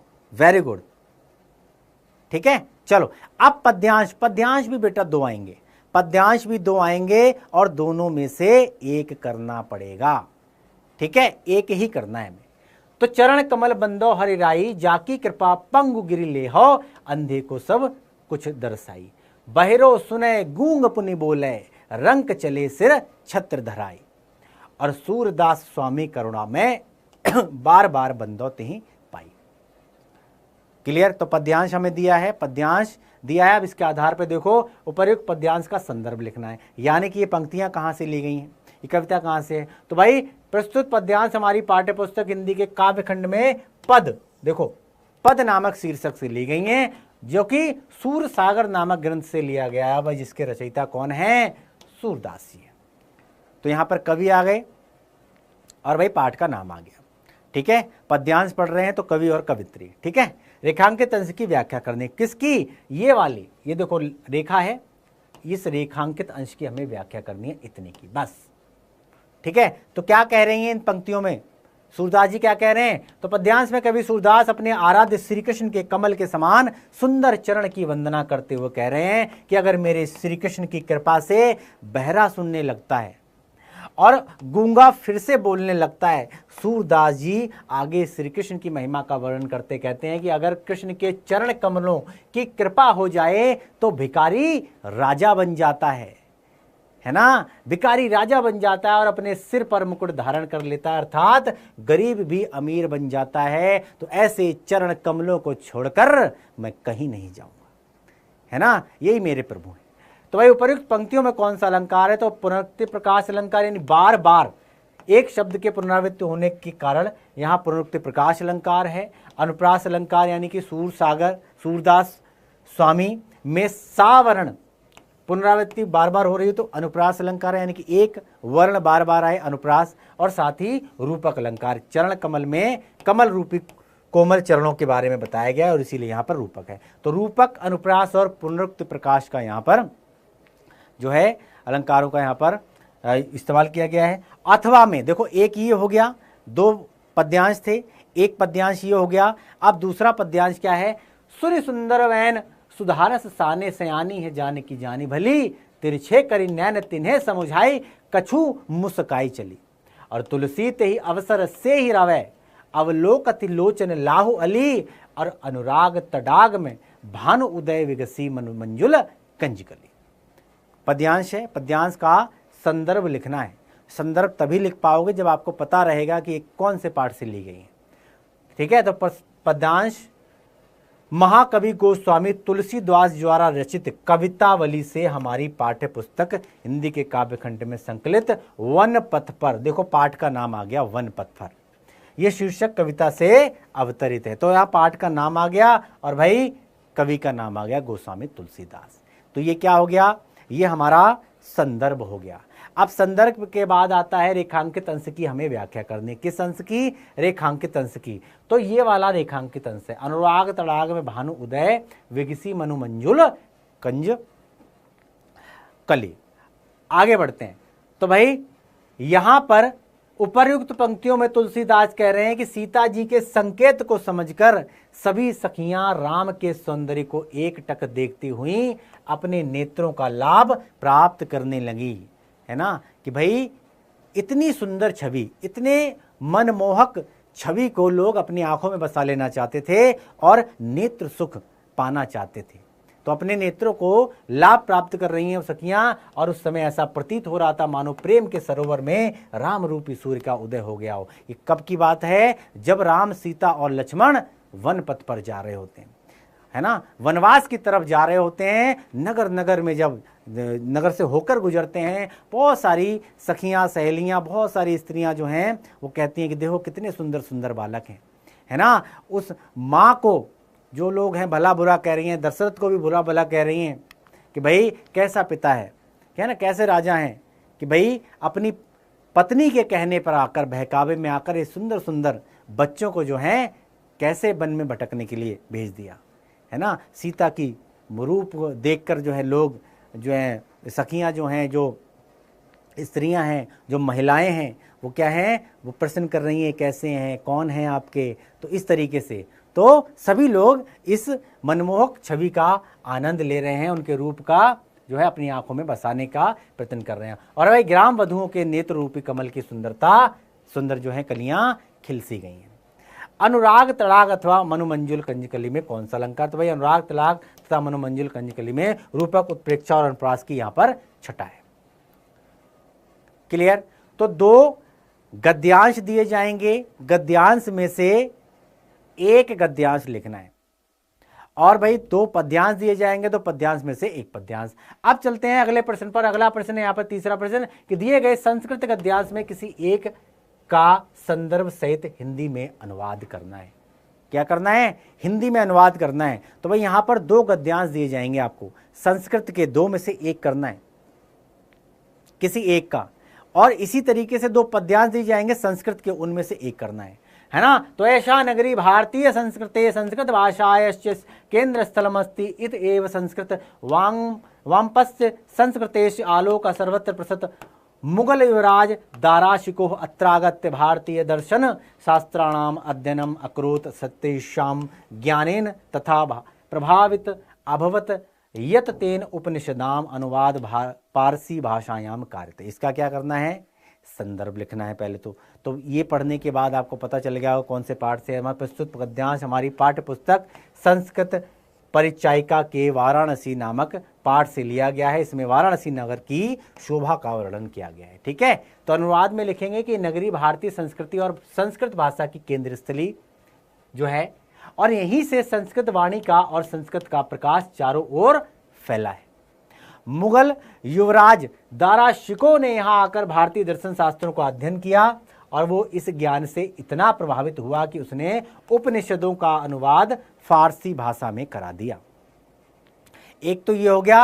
अब अथवा का मतलब या ये लिखो या ये लिखो, है ना। मानव जीवनस्य संस्करणम संस्कृति अस्माकं पूर्वजा मानव जीवन संस्कृतम महांतम प्रयत्नम अर्कुवन तो अस्माकं जीवनस्य संस्करणायान आचरान विचारान च आदर्शयन तत्सर्वम अस्माकं संस्कृति।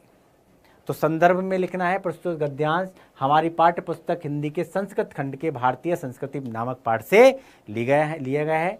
और भाई अनुवाद में क्या लिखेंगे? मानव जीवन को संवारना, दोषादि को दूर करना संस्कृति है, यानी कि दोषों को दूर करना। ठीक है, बहुत सारी हमारी जो समाज के अंदर बहुत सारे गलत तथ्य हैं, बहुत सारी विसंगतियां हैं, उनको दूर करने के लिए हमारे पूर्वजों ने मानव जीवन को शुद्ध करने के लिए महान प्रयत्न किए हैं। उन्होंने हमारे जीवन के संस्कारों के लिए जिन आचारों और विचारों को दिखाया है वो सब हमारी संस्कृति है, और हमारी संस्कृति दुनिया की सबसे प्राचीनतम संस्कृतियों में से एक है। हमें फक्र होना चाहिए, हमें गर्व होना चाहिए कि हम भारत देश के निवासी हैं। और भाई जहाँ पर है ना, जो कहते नहीं कि आजकल दुनिया के लोग हमारी इस संस्कृति को अपनाने का प्रयास कर रहे हैं, है ना। हम लोग क्या हैं, हम लोग कितने अभागे हैं कि अपनी संस्कृति को छोड़कर, अपने संस्कारों को छोड़कर हम लोग कहाँ, हम लोग पाश्चात्य की तरफ जा रहे हैं। हम लोग पाश्चात्य की तरफ जा रहे हैं, है ना। हम लोग वेद नहीं पढ़ रहे, उपनिषद नहीं पढ़ रहे, है ना, रामायण नहीं पढ़ रहे। हमारे पास महाभारत का इतना बड़ा जो है ज्ञान अर्जित गीता है हमारे पास, सोच के देखो। ठीक है, तो गीता में जब श्री कृष्ण ने जो अर्जुन को उपदेश दिया, तो यानी कि हमारे पास बहुत सारा भंडार है, ज्ञान का भंडार है भाई, ज्ञान का सागर। और भाई हम अपनी सभ्यता, अपनी संस्कृति को छोड़कर हम पाश्चात्य की तरफ जा रहे हैं। लोग यहाँ आ रहे हैं, गुरुकुल की परंपरा अपना रहे हैं, संस्कृत का पाठ पढ़ रहे हैं, अंग्रेज लंबी लंबी छुट्टियाँ रख रहा है। ठीक है, और वो क्या कर रहे हैं, यहाँ की पद्धति के साथ शादी कर रहे हैं, विवाह कर रहे हैं। तो सोचो हम लोग इस संस्कृति को छोड़कर कहाँ जा रहे हैं। ठीक है, अगला है भाई, दिए गए संस्कृत पद्यांश में से किसी एक का संदर्भ सहित हिंदी में अनुवाद करना है। ठीक है, मानम हित्वा प्रियो भवति, क्रोधम हित्वा न सोचति, और कामम हित्वार्थवान भवति, लोभम हित्वा सुखी भवेत। यानी कि प्रस्तुत श्लोक हमारी पाठ्य पुस्तक हिंदी के संस्कृत खंड के जीवन सूत्राणी नामक पाठ से लिया गया है। और अनुवाद में लिखेंगे यक्ष कह रहे हैं कि मनुष्य क्या छोड़कर, यक्ष जो है वो युधिष्ठिर से प्रश्न कर रहे हैं कि भैया मनुष्य क्या छोड़कर प्रिय हो जाता है, मनुष्य क्या छोड़कर शोक नहीं कर पाता, और मनुष्य क्या छोड़कर धनवान हो जाता है, मनुष्य क्या छोड़कर सुखी होता है। तो युधिष्ठिर जवाब दे रहे हैं। युधिष्ठिर क्या कह रहे हैं भाई? युधिष्ठिर कह रहे हैं कि मनुष्य अहंकार को छोड़कर प्रिय हो जाता है। अगर आप अहंकारी होगे तो कोई आपके पास नहीं आएगा, कोई आपके पास नहीं भटकेगा। और जिस दिन आप ये अहंकार छोड़ दोगे भाई, दुनिया के आप प्रिय बन जाओगे, है ना। क्या बच्चा, क्या जवान, क्या बूढ़ा, हर किसी व्यक्ति के आप प्रिय बन जाओगे। और भाई मनुष्य क्रोध को छोड़कर शोक नहीं करता। ठीक है, जब आप क्रोध को छोड़ दोगे तो भाई कोई फर्क नहीं पड़ता आपको। ठीक है ना, तो शोक नहीं करोगे आप। मनुष्य इच्छा यानी कि कामना को छोड़कर धनवान हो जाता है ना। हमको क्या लगता है, एक पैदल चलने वाला कहता है यार काश मेरे पास साइकिल होती, साइकिल वाला कहता है काश मेरे पास मोटरसाइकिल होती, मोटरसाइकिल वाला कहता है काश मेरे पास 4 पहिए वाली गाड़ी होती। जिसके पास ऑलरेडी 4 पहिए की गाड़ी है वो कहता है यार मेरे पास लग्जरी गाड़ी होती। जिसके पास लग्जरी गाड़ी है वो कहता है कि भाई मेरे पास हवाई प्लेन होता, मेरे पास खुद का जेट प्लेन होता, प्राइवेट जेट जिसको बोलते हैं। तो इच्छाओं की कोई सीमा नहीं है, कोई सुखी नहीं है। हर कोई चाहता है कि मेरे पास ये नहीं, मेरे पास वो नहीं, मेरे पास वो नहीं। हर आदमी दुखड़ा रोता है कि हे भगवान तूने मुझे गरीब घर में पैदा किया, हे भगवान तूने मुझे ये नहीं दिया, हे भगवान मेरा अच्छा घर नहीं है, हे भगवान मेरे पास पैसा नहीं है। अरे दुखड़ा काहे को रोते हो? उस परम पिता परमेश्वर का कभी आपने धन्यवाद दिया? धन्यवाद दिया आपने, है ना? धन्यवाद दिया आपने कि हे प्रभु तूने मुझे इस दुनिया में भेजा। सबसे पहले तेरा धन्यवाद कि तूने मुझे मनुष्य रूप में, भाई कीड़ा भी था, है ना, मक्खी भी थी, है ना, छिपकली भी थी, कॉकरोच भी था, लेकिन मनुष्य के रूप में हमने जन्म लिया। तो सबसे पहले आपको उस ईश्वर को धन्यवाद देना चाहिए कि हे प्रभु तूने मनुष्य का रूप दिया, तेरा बहुत बहुत शुक्रिया। कभी आपने किया? है ना? आपके माता पिता का शुक्रिया करना चाहिए। माँ बाप की वजह से हमारी दुनिया में है।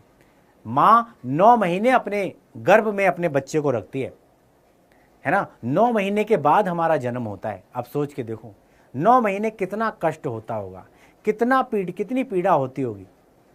हमें तो जरा सी खरोंच लग जाए, हम सर पर, है ना, हो हल्ला मचा देते हैं, पूरा घर सर पे उठा लेते हैं। सोच के देखो।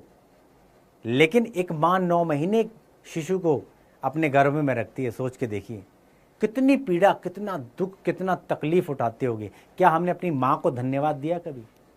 सोच के देखो, है ना? हमें जब जब भूख लगती है, बचपन में हमारे पास फटे जूते थे, हमारे पास चप्पलें नहीं हुआ करती थी, कपड़े नहीं हुआ करते थे, है ना? पिताजी कहीं मजदूरी कर रहे हैं, कहीं कुछ कर रहे हैं, लेकिन हमें कपड़े पहना रहे हैं, हमारे लिए जूते ला रहे हैं। सोच के देखो, क्या हमने अपने पिता को कभी धन्यवाद दिया?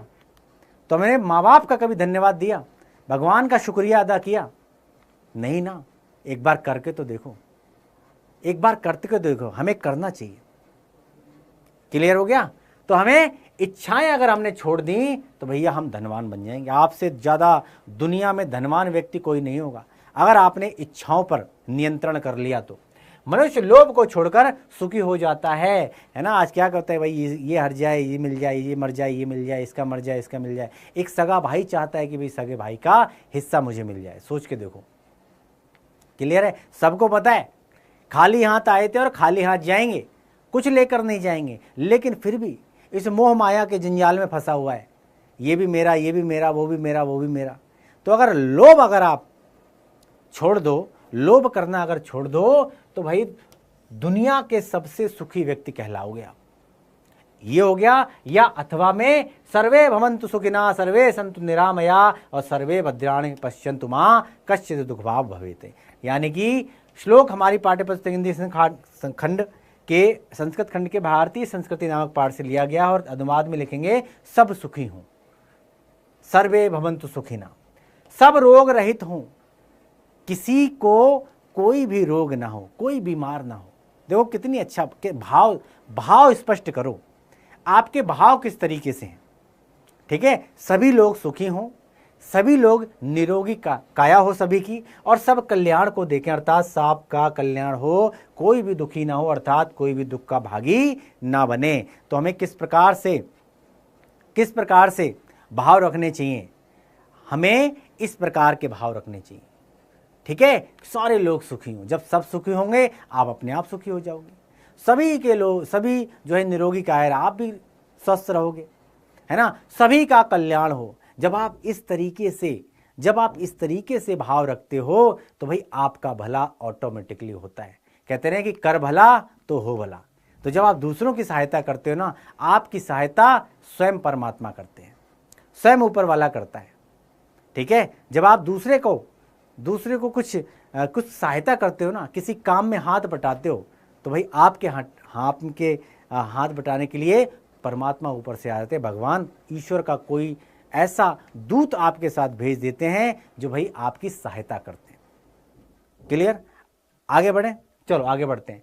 अगला प्रश्न यानी कि प्रश्न 5 खंड बा का अपने पठित खंड काव्य के आधार पर निम्नलिखित प्रश्नों में से किसी एक का उत्तर लिखना है। ध्यान से समझना। खंड काव्य के आधार पर निम्नलिखित प्रश्नों में से किसी एक का उत्तर लिखना है।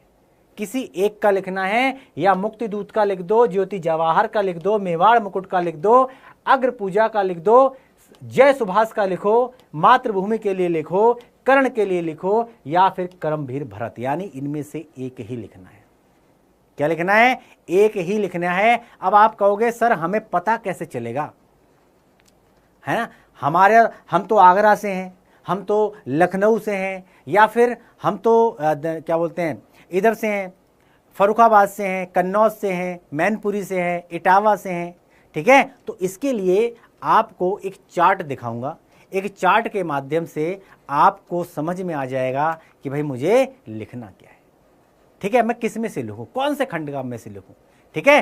तो भाई ध्यान से देखो इस चार्ट को, ध्यान से देखो इस चार्ट को। भाई देखो मुक्ति दूत, अगर आप आगरा के हो, ठीक है, एग्जाम्पल दिखा रहा हूं ताकि आपको समझ में आ जाए और फिर दोबारा आप किसी से ये प्रश्न ना करो, आप किसी से भी ये प्रश्न ना करो, ठीक है। मुक्ति दूत देखो, जहां आगरा है, बस्ती है, गाजीपुर है, फतेहपुर, बाराबंकी और उन्नाव, अगर आपका जिला ये पड़ता है, अगर आप इस जिले से आते हो तो आपको मुक्ति दूत चुनना है, मुक्ति दूत खंड काव्य में से लिखना है, ठीक है। अगर आप कानपुर, प्रतापगढ़, मिर्जापुर, ललितपुर, रामपुर, गोंडा के हो तो आपको ज्योति जवाहर। क्लियर हो गया। प्रयागराज, आजमगढ़ और मथुरा वाले अग्र पूजा, अग्र पूजा से संबंधित जो भी प्रश्न होगा भैया आप उसका आंसर देंगे। बुलंदशहर, देवरिया, बरेली, सुल्तानपुर, सीतापुर, बहराइच, ये मेवाड़ मुकुट, ठीक है। लखनऊ, सहारनपुर, फैजाबाद, बांदा, झांसी, हरदोई, ये जय सुभाष से लिखेंगे, ठीक है। और भाई गोरखपुर, मुरादाबाद, शाहजहांपुर, लखीमपुर खीरी, मैनपुरी, मुजफ्फरनगर, ये मातृभूमि के लिए से लिखेंगे, ठीक है। और अलीगढ़, जौनपुर, बलिया, हमीरपुर, एटा, ये करण से लिखेंगे। और भाई मेरठ, फर्रुखाबाद, पीलीभीत, रायबरेली, ये करमबीर भरत से लिखेंगे। क्लियर हो गया। वाराणसी, इटावा, बिजनौर, जालौन, ये बदायूं, ये तुमुल से लिखेंगे। किससे लिखेंगे? तुमुल से लिखेंगे। अब तक समझ में आ गया, यहां तक चीजें क्लियर हो गई, यहां तक समझ में हो गया। तो एक बार क्या करना है, एक बार भाई थम्सअप दिखा दो और भाई इसका ले लो स्क्रीनशॉट, ठीक है, ताकि आपको कोई दिक्कत ना हो, कोई परेशानी ना हो, ठीक है ना, खंड काव्य में, ठीक है ना। क्लियर है, बात समझ में आ गई? हाँ बिल्कुल बिल्कुल, वेरी गुड, शाबाश। तो खंड काव्य की कथा वस्तु संक्षेप में लिखना है अग्र पूजा,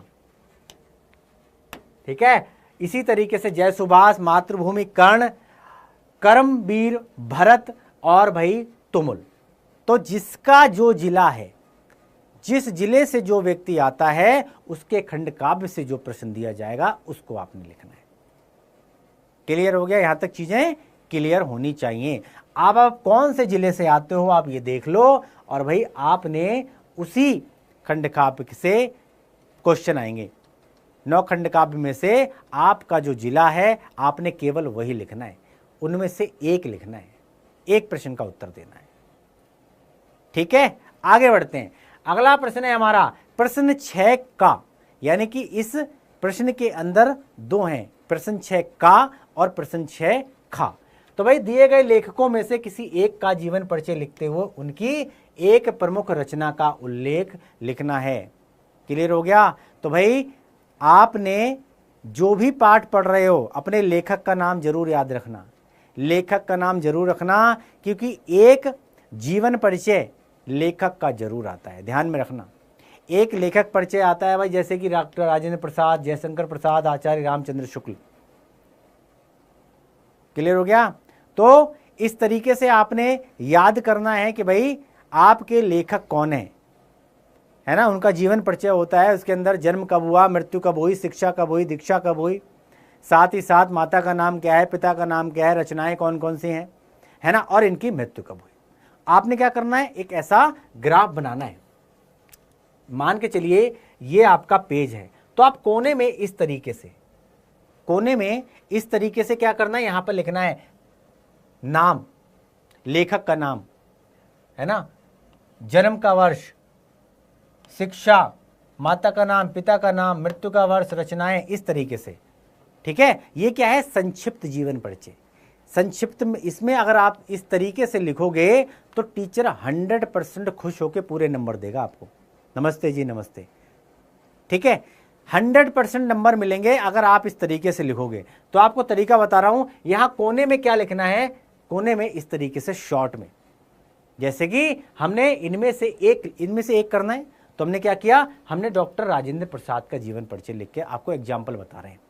ठीक है, तो भाई डॉक्टर राजेंद्र प्रसाद, नाम राजेंद्र प्रसाद, जन्म 3 दिसंबर 1884, जन्म स्थान बिहार राज्य के छपरा जिले के जीरादेई नामक ग्राम में इनका जन्म हुआ था। पिता इनके महादेव सहाय थे। शिक्षा एमए और एलएलबी कानून की डिग्री इनके पास थी। मृत्यु कब हुई थी इनकी, 28 फरवरी सन 1963 को।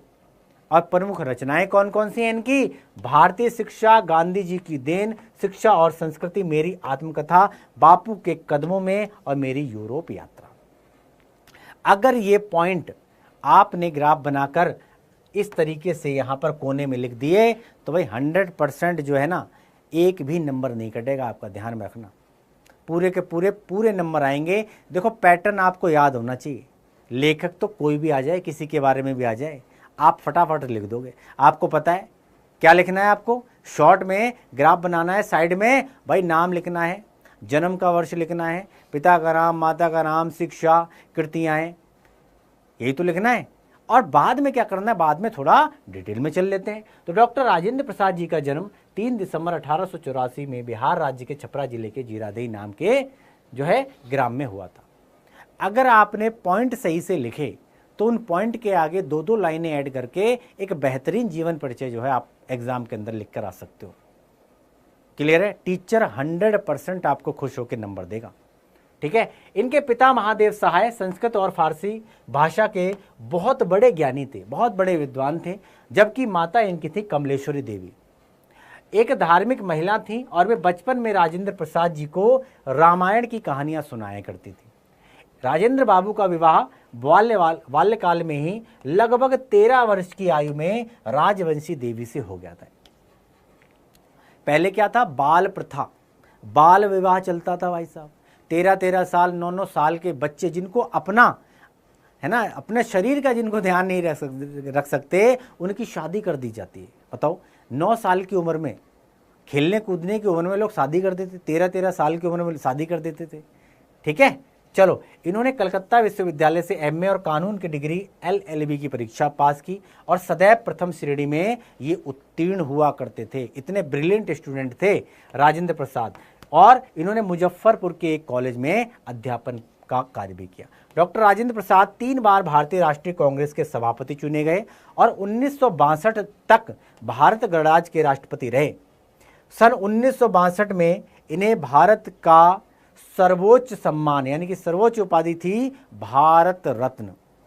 भारत रत्न से ये अलंकृत हुए और सन 1963 में इनका देहावसान हो गया। देहावसान यानी पंच तत्व में विलीन हो गए, इनकी मृत्यु हो गई।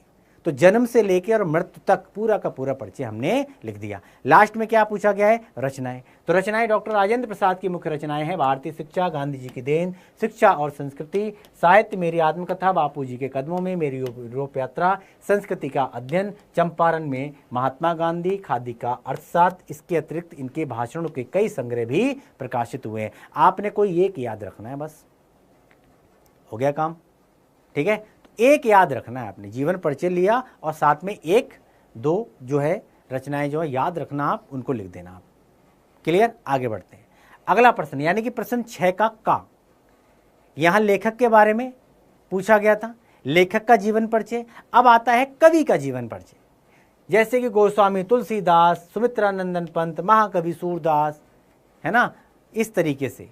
तो कोई भी कवि के बारे में पूछ लिया जाएगा तो हमने यहाँ पे एग्जाम्पल के तौर पे क्या लिए हैं, गोस्वामी तुलसीदास। तो भक्तिकालीन राम भक्ति शाखा के प्रतिनिधि कवि गोस्वामी तुलसीदास जी के जन्म के संबंध में विद्वानों में मतभेद हैं, यानी कि एग्जैक्ट नहीं पता कि इनका जन्म एग्जैक्ट आखिर हुआ कब है ना। जैसे हमारा आपने देखा होगा, बच्चा पैदा होता है, बच्चा पैदा होने के बाद जन्म पत्री निकाली जाती है ना, उसमें सब कुछ लिखा होता है नहीं होता है कि भाई इतने बज के इतने मिनट पर इतने ये दिन था और ये डेट ऑफ बर्थ, उसी के हिसाब से जो है आगे चल के डॉक्यूमेंट बनते हैं और भाई कहानी आगे की तरफ चलती है। तो भाई इनके विषय में, तुलसीदास जी के विषय में भाई किसी को नहीं पता ये कब पैदा हुए एग्जैक्ट। ठीक है, मान्यता के अनुसार तुलसीदास का जन्म संवत 1555 की श्रावण शुक्ल पक्ष सप्तमी तिथि की चित्रकूट जिले के राजापुर ग्राम में इनका जन्म माना जाता है। 1554 विक्रम संवत, ठीक है, 20 मतलब होता है विक्रम संवत। इनके पिता का नाम था आत्माराम दुबे और माता का नाम था हुलसी। और इनकी विलक्षणता के से भयभीत होकर आश्चर्यचकित इनके माता पिता द्वारा पैदा होते ही इनका त्याग कर दिया था। ठीक है, और भाई इनका पालन पोषण एक दासी ने किया था। ज्ञान एवं भक्ति की शिक्षा प्रसिद्ध संत बाबा नर हरिदास ने इनको प्रदान की और इनका विवाह रत्नावली के साथ हुआ था। इनकी पत्नी का नाम क्या था? रत्नावली, जिनको ये बहुत प्रेम किया करते थे। ठीक है, बहुत प्रेम किया करते हो। ऐसा प्रसिद्ध है कि भाई पत्नी प्रेम में अनिरुक्त तुलसीदास के मन में पत्नी रत्नावली की फटकार से ही वैराग्य उत्पन्न हुआ। एक बार क्या होता है कि देखो, अपनी पत्नी से इतना प्रेम किया करते थे, एक पल के लिए भी उनसे अलग नहीं रहते थे। तो एक बार पत्नी का जो भाई था, यानी कि वो अपनी बहन को जो है ले जाता है, यानी कि इनकी जो पत्नी है वो मैके चली जाती है अपने भाई के साथ, यानी इनके साले के साथ। ये क्या करते हैं, ये तड़प जाते हैं एकदम, इनको सुध-बुध जो है खो बैठते हैं। और वो ये क्या है, पीछे पीछे, यानी कि उन्हीं के पीछे पीछे ये अपनी ससुराल पहुंच जाते हैं। अब ये देखकर इनकी पत्नी जो होती है बहुत ज़्यादा गुस्से में आ जाती हैं और वो कहती हैं कि भाई तुमको जरा भी लाज नहीं आई है ना, मैं थोड़े दिन, कितने दिन, ज़्यादा 2 दिन 3 दिन 4 दिन रहती और भाई वापस तो मुझे वहीं आना है, अपनी ससुराल में ही आना है। आपको इतनी लगन अगर आपने भगवान से लगा ली होती तो भाई आपका बेड़ा पार हो गया होता। कहते नहीं है कि कभी भी किसी की बात अगर दिल पर लग जाती है ना, उस व्यक्ति का वो टर्निंग पॉइंट होता है, वहाँ से उसका जीवन बदल जाता है। तो पत्नी के कहे हुए शब्द जो थे उन्होंने अपने दिल पर ले लिए, यानी कि इतना जो है इनको चुभ गई वो बात कि भाई इन्होंने क्या किया, सब कुछ छोड़कर भगवान में अपना ध्यान लगा लिया। और वो देखो वहाँ से बन गई क्या, गोस्वामी तुलसीदास, है ना। रामचरितमानस की रचना कर डाली, अमर ग्रंथ रामचरितमानस, जो घर घर में आज पढ़ाया जाता है, घर में आज पूजा जाता है ना। शुरुआत ही उसकी चौपाई से होती है। तो रामचरितमानस जहाँ आएगा वहाँ तुलसीदास का नाम आएगा। तुलसीदास और रामचरितमानस दोनों आज एक दूसरे के पूरक हैं।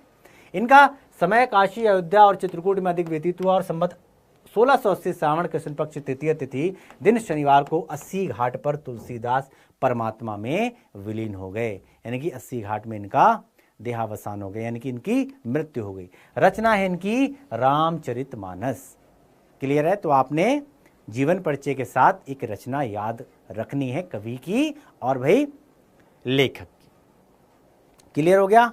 आगे बढ़े, चलो भाई। अगला प्रश्न है भाई, अपनी पाठ्य पुस्तक में से कंठस्थ कोई एक श्लोक लिखिए जो इस प्रश्न पत्र में ना आया हो। क्लियर हो गया? तो आपको एक ऐसा श्लोक याद करना है। आपने कम से कम 3 श्लोक याद करने हैं। 2 तो श्लोक इस प्रश्न पत्र के अंदर आपको मिल जाएंगे और 1 श्लोक जो है आपको इस पाठ के अंदर नहीं आया है, वो लिखना है। तो कम से कम एटलीस्ट आपको 3 श्लोक तो है याद करने पड़ेंगे। 3 श्लोक याद करके रखना। और भाई, और वो श्लोक जो इस पाठ में ना आया, इस पाठ क्या बोलते हैं, इस पेपर में ना आया हो, ठीक है, तो वो आपको यहां पर लिखना है। क्लियर हो गया? बात समझ में आ गई? तो हमको क्या करना है, कम से कम 3 श्लोक जो हमें याद रखने हैं। 2 तो आ ही जाएंगे, लेकिन 1 हमें, हाँ यस, जो इस प्रश्न पत्र के अंदर ना आया हो। ध्यान से समझना, प्रश्न पढ़ोगे तो आपको समझ में आएगा क्या कह रहा है प्रश्न पत्र। ठीक है, तो अपनी पाठ्य पुस्तक में से एक ऐसा श्लोक, जो एक श्लोक लिखना है जो इस प्रश्न पत्र में नहीं आया हुआ। क्लियर है? अगले प्रश्न पर चलते हैं और अगला प्रश्न है हमारा, निम्नलिखित में से किन्हीं 2 प्रश्नों का उत्तर संस्कृत में आपको देना है। क्लियर है? किन्हीं 2 प्रश्नों का उत्तर।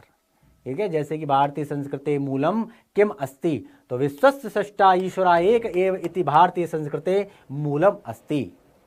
दूसरा प्रश्न है भाई, पुरुराज का आसीत, पुरुराज एक भारत वीर आसीत, चंद्रशेखर का आसीत, चंद्रशेखर प्रसिद्ध क्रांतिकारी देशभक्त स्वासीत, वीर केन पूज्यते, वीर वीरेण पूज्यते। क्लियर है? तो 2 देना है आपको, 4 है, 4 में से 2 दे देना है। क्लियर? अगले बढ़े, अगले प्रश्न पर अगर हम चलें तो भाई, निम्नलिखित में से किसी एक विषय पर लिखना है आपको निबंध। अब देखो, मोस्ट इंपॉर्टेंट चीज आपको बता रहा हूं, ध्यान से समझ लेना। निबंध जरूर आता है और निबंध का एक पैटर्न होता है। निबंध अगर सही तरीके से लिखा जाए तो भाई निबंध में एक तो नंबर नहीं कटेंगे आपको। नंबर कब कटते हैं? जब आप सही तरीके से लिखते नहीं हो। शुरू से लेकर एंड तक आपने शुरुआत करी, एंड किया और 3-3 4-4 पेज आप भरकर आते हो, फिर कहते हो जी हमारे नंबर कट गए। नंबर कैसे कट गए? है ना, आपने सही पैटर्न नहीं अपनाया। ठीक है, तो भाई एक विषय पे हमें निबंध लिखना है। पहला विषय है हमारा पर्यावरण संरक्षण के उपाय।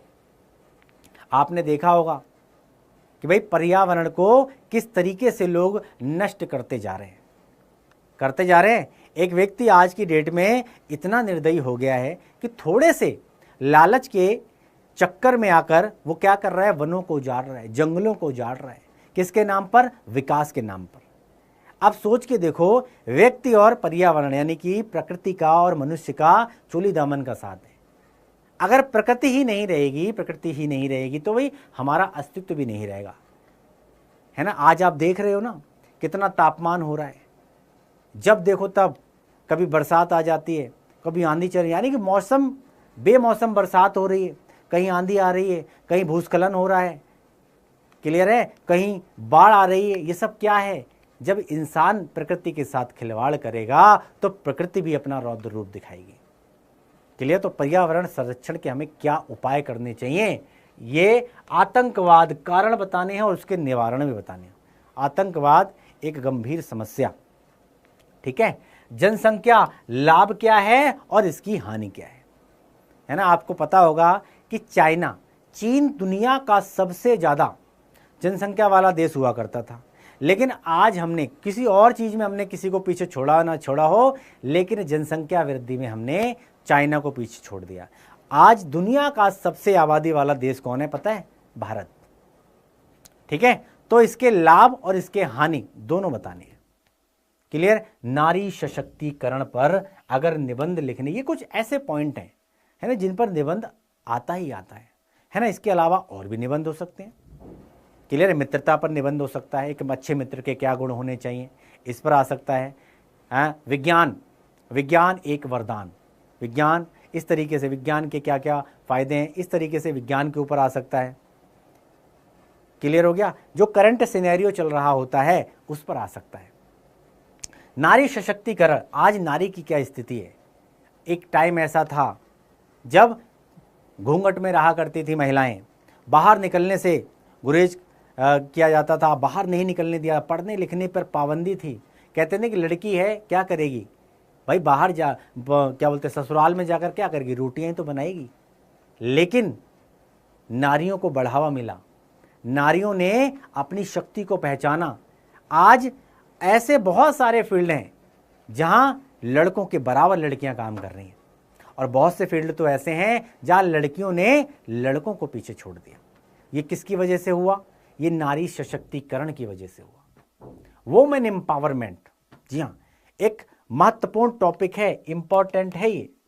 ठीक है, तो इस तरीके से हमें निबंध लिखने हैं। क्लियर हो गया? क्लियर हो गया? तो नारी सशक्तिकरण पर निबंध लिखने के लिए आएगा। तो इस तरीके से हमको एक निबंध लिखना है, और ये मैंने आपको चीजें बता दी, और इस पर हम लोग एक क्लास लेकर आएंगे और वहां पर मैं आपको बताऊंगा कि किस प्रकार से निबंध लिखे जाते हैं।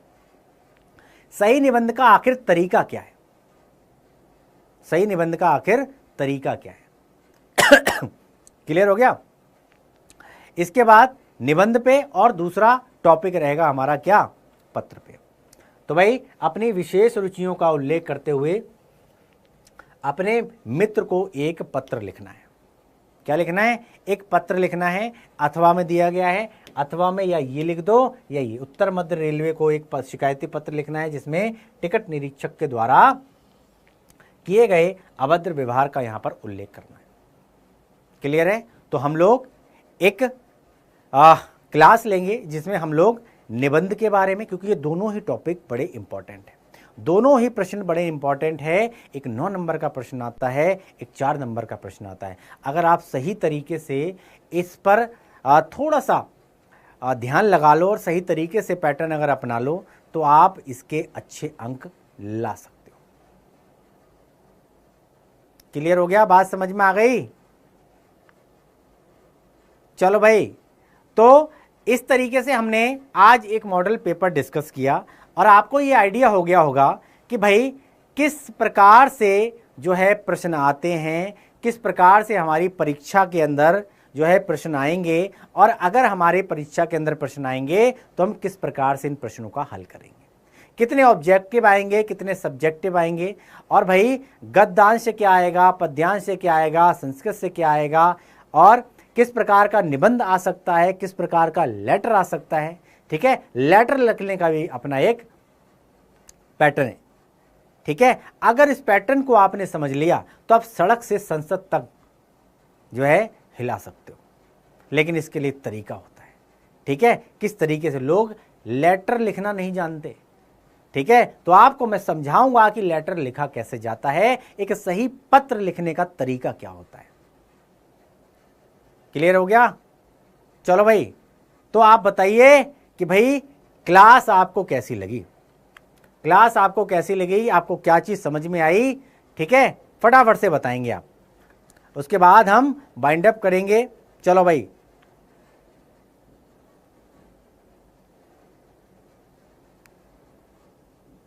हाँ बिल्कुल बिल्कुल, चलिए भाई, तो धन्यवाद, थैंक यू वेरी मच। तो आज की क्लास को भाई यहीं पर समाप्त करते हैं, मिलते हैं अगली क्लास में एक नई एनर्जी के साथ। तब तक भाई हमें दो इजाज़त और आप बने रहो डाउट नट के साथ। नमस्कार, जय हिंद।